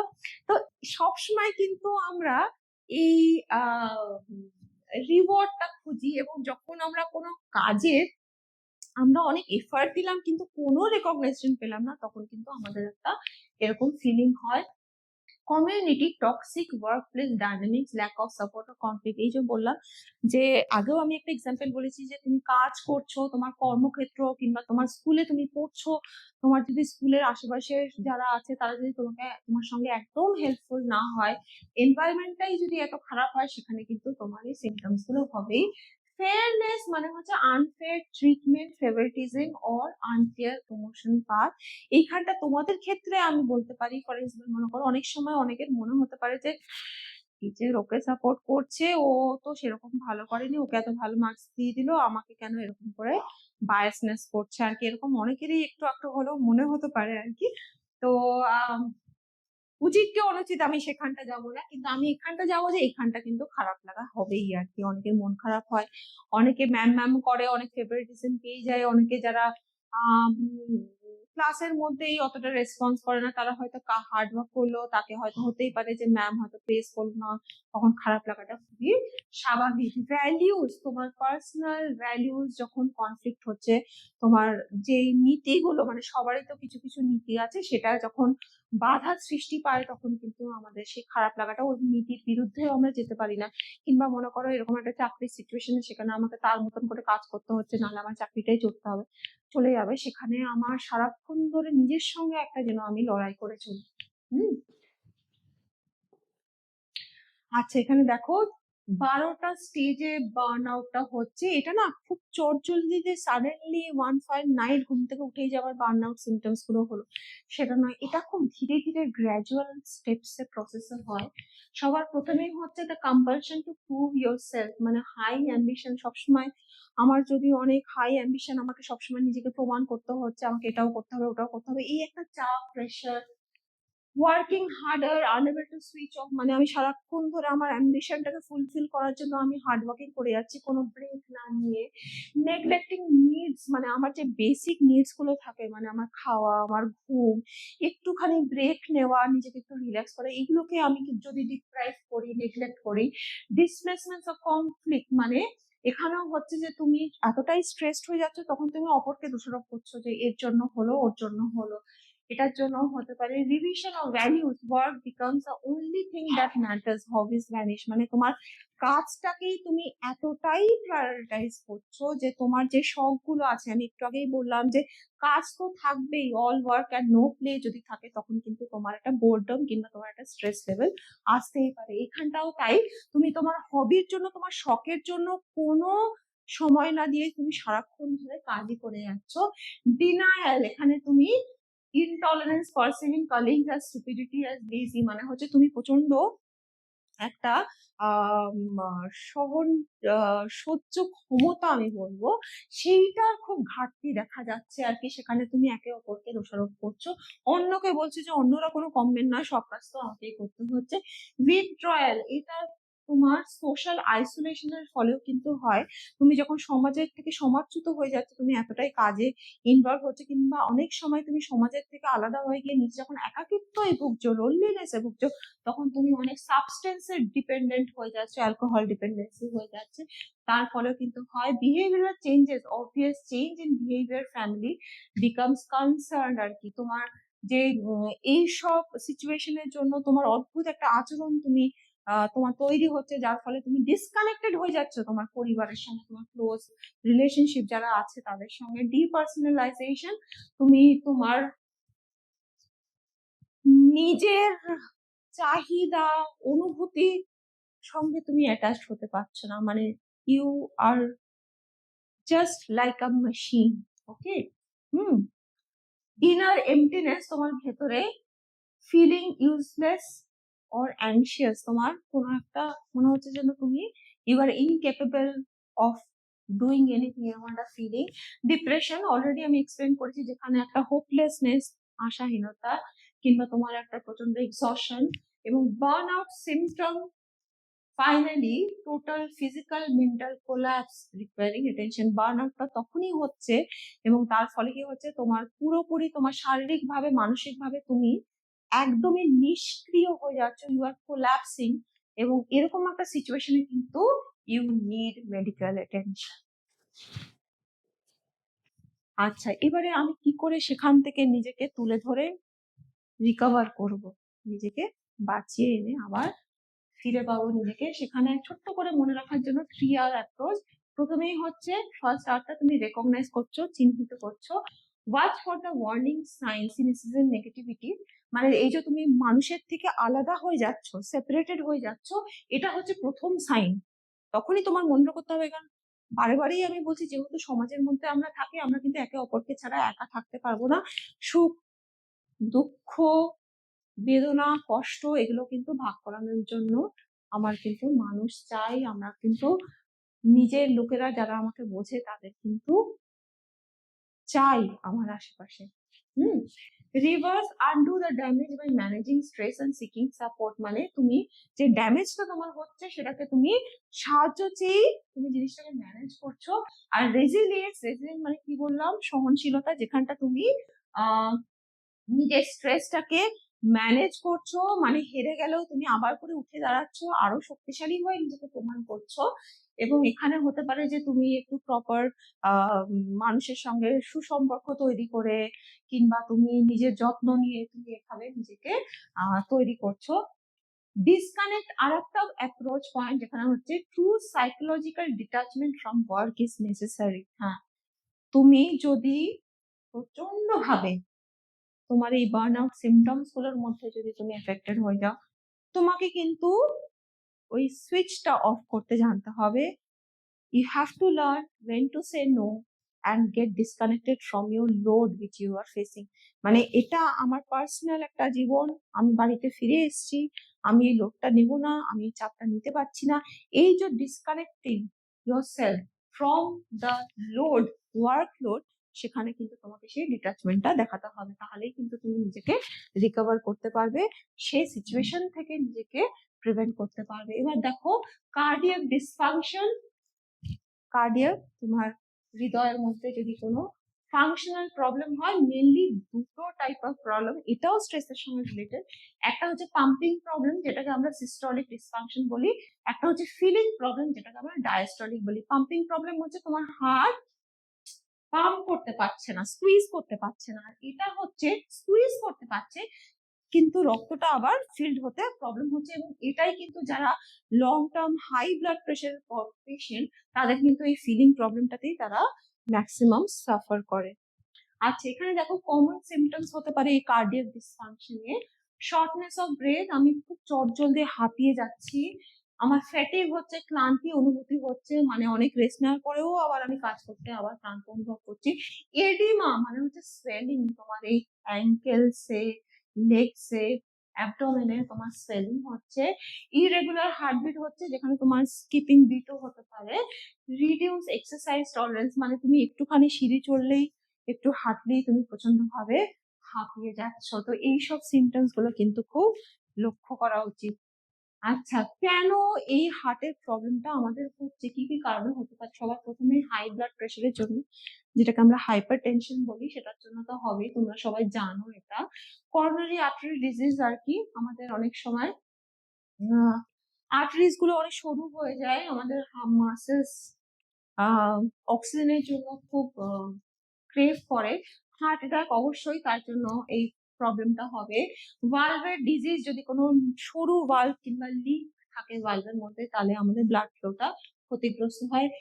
কার্ডিওমায়োপ্যাথি, মানে এটা একটা জেনেটিক হার্ট ডিসঅর্ডার, যেখানে is genetic or acquired disease of heart muscles itself, হার্টের মাসেলস এর একটা ডিসঅর্ডার। লাইফস্টাইল ফ্যাক্টর হতে পারে, তোমার যদি ঠিকঠাক তোমার যদি লাইফস্টাইল না থাকে, তুমি যদি অনেকগুলো ব্যাড হ্যাবিটস এর মধ্যে থাকো, ফর এক্সাম্পল মনে করো তুমি প্রচন্ড ভাবে কন্ট্রোল না করে খাওয়া দাওয়া করছো, খুব ফ্যাটি জিনিস খাচ্ছো, অ্যালকোহল কিংবা স্মোকিং এর মধ্যে মানুষজনরা যখন এডিক্টেড হয়ে যায়, অভ্যাসের মধ্যে চলে যায়, তখনও কিন্তু তাদের এই প্রবলেমস গুলো হতে পারে। আচ্ছা, এখানে মেডিকেল অ্যাটেনশন প্রসিজার্স তো আছেই তোমার কার্ডিয়াক ডিসফাংশনস হলে, কিন্তু অনেকটাই আমরা কিন্তু আমার লাইফস্টাইল চেঞ্জ করে, মানে হচ্ছে সঠিক খাওয়া, সঠিক ঘুম, সঠিক এক্সারসাইজ এর মাধ্যমে কিন্তু আমি আমার প্রবলেমস গুলোকে এড়াতে পারি। আচ্ছা, এবার দেখো মাসেল ফ্যাটিক মানে আমার মাসেলের পেশির মধ্যে একটা ইনএবিলিটি, কাজ করার অক্ষমতা, ঠিক আছে। এখানে দেখো ফ্যাটিকটা অ্যাকচুয়ালি কোথায় হয়, একটা হচ্ছে পেরিফেরাল ফ্যাটিক, একটা হচ্ছে সেন্ট্রাল ফ্যাটিক। পেরিফেরাল ফ্যাটিকটা মাসেলে হচ্ছে, আর সেন্ট্রাল ফ্যাটিকটা হচ্ছে ব্রেনে। এখানে মাসেলে হচ্ছে যে তোমার মাসেল মুভমেন্ট করতে পারছে না, স্টিমুলাসের প্রতি রিয়াক্ট করে মনে করো ছুটে যাবে, সেটা করতে পারছে না। সেন্ট্রাল ফ্যাটিক হচ্ছে যেখানে তোমার সেন্ট্রাল নার্ভাস সিস্টেম ইনফরমেশন দিতে পারছে না যে তুমি ওখান থেকে পালিয়ে যাও, হাত থেকে সরাও, এটা তোমার সিএনএস তোমাকে ইনফরমেশনটা দিতে পারছে না, তো দ্যাট ইজ সেন্ট্রাল ফ্যাটিক। আচ্ছা, সিমটম দেখো কি কি হচ্ছে, আমার মাসেলস কাঁপছে, কোন একটা দাঁড়িয়ে আছি আমি স্টেবল ভাবে দাঁড়িয়ে পাচ্ছি না, সেটাকেই বলে মাসেলস ট্রেমর। উইক গ্রিপ, মনে করো আমি পেনটাকে যে ধরে আছি আমি ঠিকঠাক করে ধরতে পারছি না, গ্রিপিং করতে পারছি না। ক্র্যাম্পিং, আমার খুব বসেছি, বসে থাকার পরে যে আমি উঠে দাঁড়াবো আমি সেই পারছি না, টাইট হয়ে গেছে মাসেল গুলো, ফ্লেক্সিবিলিটি লুজ করেছে।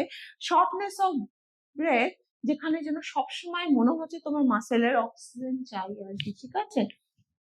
আচ্ছা, কিভাবে আমি নিজেকে রিকভার করব এবার প্রবলেমের থেকে, মাসেল ফ্যাটিকে? সবার প্রথমেই হচ্ছে খুব লাইট মুভমেন্ট, কিন্তু আমার শরীরটাকে কিন্তু মাসেল ফ্যাটিকের কিন্তু একটা মূল কারণ হচ্ছে ইনঅ্যাক্টিভিটি।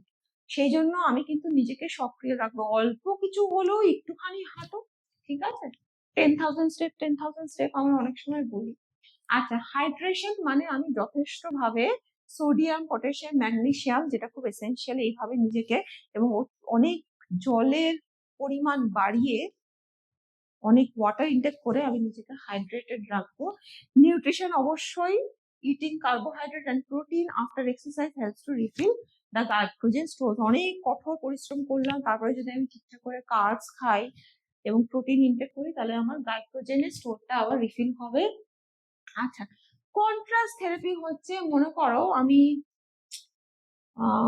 ঠান্ডা জলে চান করলাম, তারপরে আবার গরম জলে চান করলাম, এইভাবে কি হয় আমার ক্লান্তিটা কিন্তু কমে, এইভাবে কিন্তু মাসেল ফ্যাটিক আমরা আর কমাতে পারি। আচ্ছা, ইনসোমনিয়াতে এলাম আমরা, last part of stress and mental illness. এবার হচ্ছে এখানে ইনসোমনিয়া বেসিক্যালি অনিদ্রা, ঘুম না আসা। Insomnia is a sleep disorder characteristic by persistent trouble falling asleep, staying asleep, or waking up too early and being unable to get back to sleep. এখানে দেখো 3 types of insomnia হয়। Basically onset of insomnia এখানটা হচ্ছে তুমি ঘুমাতে পারছো না, এবং এই ঘুমাতে পারছো না, ঘুম আসছে না, এইটা কিন্তু mainly is link to anxiety. অ্যাংজাইটির সম্পর্কে অবশ্যই তোমরা পড়েছো, মানে একটু আগেই আমি তোমাদেরকে পড়িয়েছি। মেনটেনেন্স ইনসোমনিয়া মানে হচ্ছে ঘুমের মাঝখানে ঘুম ভেঙে যাওয়া এবং আর না ঘুমাতে পারে, এটা কিন্তু বেসিক্যালি তোমার স্লিপ অ্যাপনিয়া, মানে যারা নাক ডাকছে, কষ্ট হচ্ছে তাদের। আর মানে তোমার যদি লাইফস্টাইল খুব খারাপ হয়, অ্যালকোহল ইউজের জন্য মানুষের হয়। লেট মর্নিং অ্যাওয়েকিং, তোমার খুব চটজলদি ভোরের দিকে, মানে ঘুমটা তো একটা পার্টিকুলার টাইম পিরিয়ড এর মধ্যে শেষ হওয়া উচিত, তোমার ঘুমটা ইনকমপ্লিট হয়ে কিন্তু তুমি আবার করে তোমার ঘুমটা খুব সময়ের আগে ভেঙে যাচ্ছে, এবং এটা বেসিক্যালি কিন্তু তোমার ক্লিনিক্যাল ডিপ্রেশনের জন্য হয়। আচ্ছা, এবার দেখো এখানে কি কি ফ্যাক্টরস, যেটাকে আমরা 3P মডেল বলি ইনসোমনিয়ার। প্রিডিসপোজিং ফ্যাক্টর, আমার জেনেটিক প্রিডিসপোজিং মানে হচ্ছে আমার কি কি জেনেটিক ফ্যাক্টর কিংবা আমার পার্সোনালিটির মধ্যেই আছে আর কি ফ্যাক্টরস গুলো, এটা ট্রিগার করতে পারে। প্রেসিপিটেটিং ফ্যাক্টরস মানে হচ্ছে কোনো একটা পার্টিকুলার ইভেন্ট লাইফে এমন ঘটনা ঘটলো যার ফলে আমি প্রচন্ড স্ট্রেস নিচ্ছি, এবং তার ফলে আমার কিন্তু স্লিপলেসনেস হচ্ছে perpetuating factor, মানে হচ্ছে the things we do to cope with the sleep loss that actually keep the insomnia alive. খুব মজাদার জিনিস সেটা হচ্ছে যে আমার কেন ঘুম আসছে না, আমি কেন ঘুম আসছে না, আমি কেন ঘুম আসছে না, এটা আমি যত চিন্তা করবো আমার ততই ঘুম আসবে না। এবং এই ঘুমটাকে আমি মেকআপ করার জন্য অনেক সময় হয় না যে দুপুরবেলা আমি একটুখানি শুয়ে নিলাম, একটু ন্যাপ নিয়ে নিলাম, পাওয়ার ন্যাপ যেটাকে বলে, সেটাতে অ্যাকচুয়ালি আমাদের রাতে আরো কমই ঘুম আসবে। কিংবা মনে করো আমার ঘুম আসছে না কিন্তু আমার খিদে পাচ্ছে, আমি খিদে যখন খেয়ে নিলাম আমার মধ্যে ক্যালোরি ঢুকলো, আলো এনার্জাইজ করে দিল আমাকে, ঘুম টুম সব উড়ে গেল। তো অ্যাকচুয়ালি ওটার জন্য কিন্তু আমাদের ইনসোমনিয়া হতে পারে।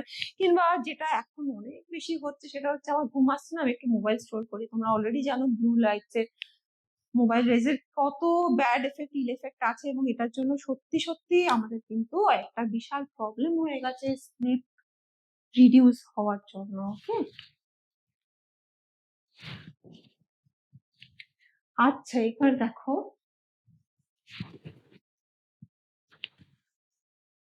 এটার ফিজিক্যাল এবং মেন্টাল আউটকাম কি হতে পারে।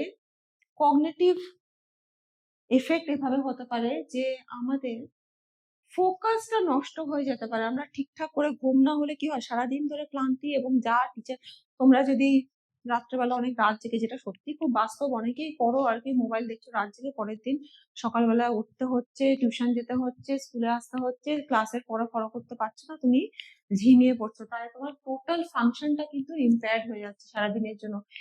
ইমোশনাল কিভাবে হচ্ছে, তুমি খুব জলদি ইরিটেটেড হয়ে যাচ্ছ, কারণ তোমার সেই ধৈর্যটাই তো ভেতরে নেই।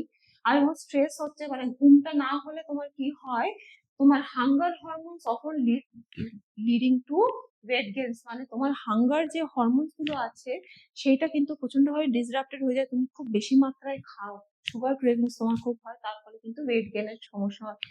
ট্রিটমেন্টটা কিন্তু ইনসোমনিয়ার কোনো ওষুধ করতে পারে না, যেটা কিনা CBTI করতে পারে, cognitive behaviour therapy for insomnia. মানেই হচ্ছে কগনিটিভ বিহেভিয়ার থেরাপি, একটু আগে বললাম। কগনিশন মানে হচ্ছে চিন্তা, মানে তোমার কেন এই সমস্যাটা হচ্ছে তুমি সেটাকে অ্যানালিসিস করছো, চিন্তন করছো চিন্তার মাধ্যমে।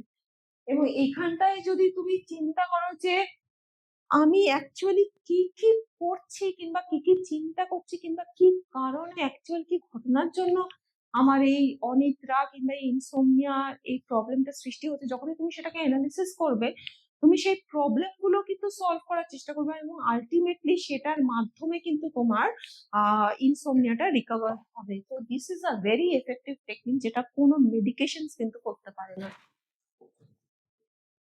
আচ্ছা এবার একটা সম্পর্ক বলছি আপনি, সেটা হচ্ছে অ্যাংজাইটি, বার্নআউট আর ইনসোমনিয়ার মধ্যে একটা নেগেটিভ ট্রায়াঙ্গেল ফর্ম করে। অ্যাংজাইটি কি করে, আমাদের keeps your brain too wired to sleep, মানে অ্যাংজাইটি এতটাই হবে যে আমাদের ঘুমাতে দেবে না।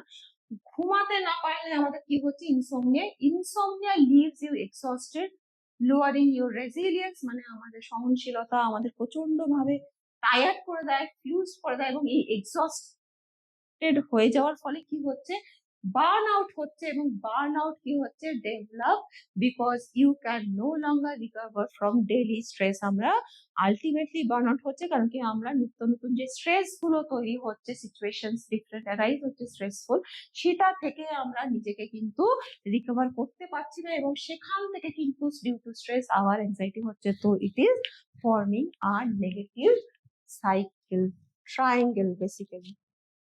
আচ্ছা এবার আমরা কোয়েশ্চেনের দিকে আসছি। 2 মার্কসের কোয়েশ্চেন আগেই বলেছি, 2, 3, 4 and 6।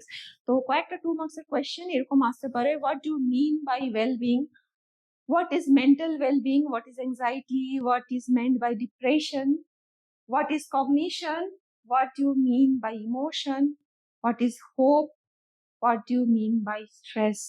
ওয়েলবিং মানে কি বোঝো, মেন্টাল ওয়েলবিং মানে কি, অ্যাংজাইটি মানে কি, ডিপ্রেশন মানে তুমি কি বোঝো, কগনিশন মানে কি কিংবা ইমোশনস মানে কি বোঝো, হোপ মানে কি কিংবা স্ট্রেস মানে কি।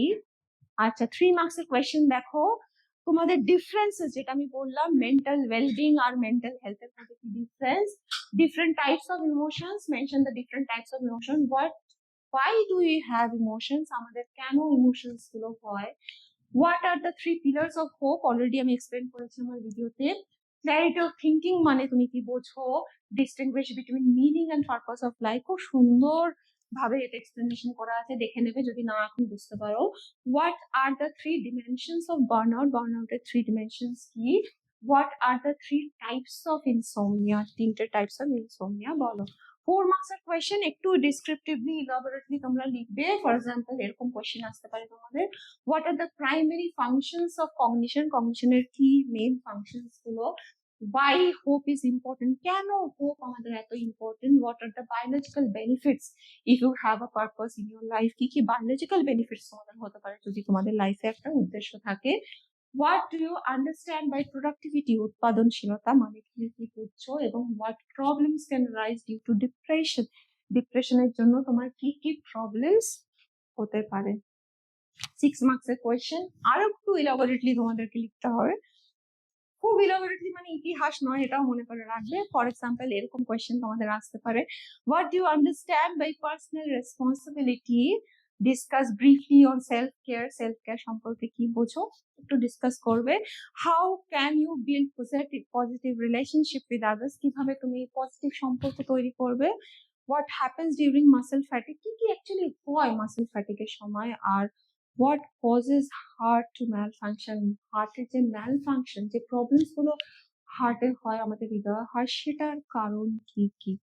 আচ্ছা, এখানে আমি প্রথম দুটো ভাগ শেষ করলাম, খুব পজিটিভিটি দিয়ে আমি ক্লাসটা শেষ করব।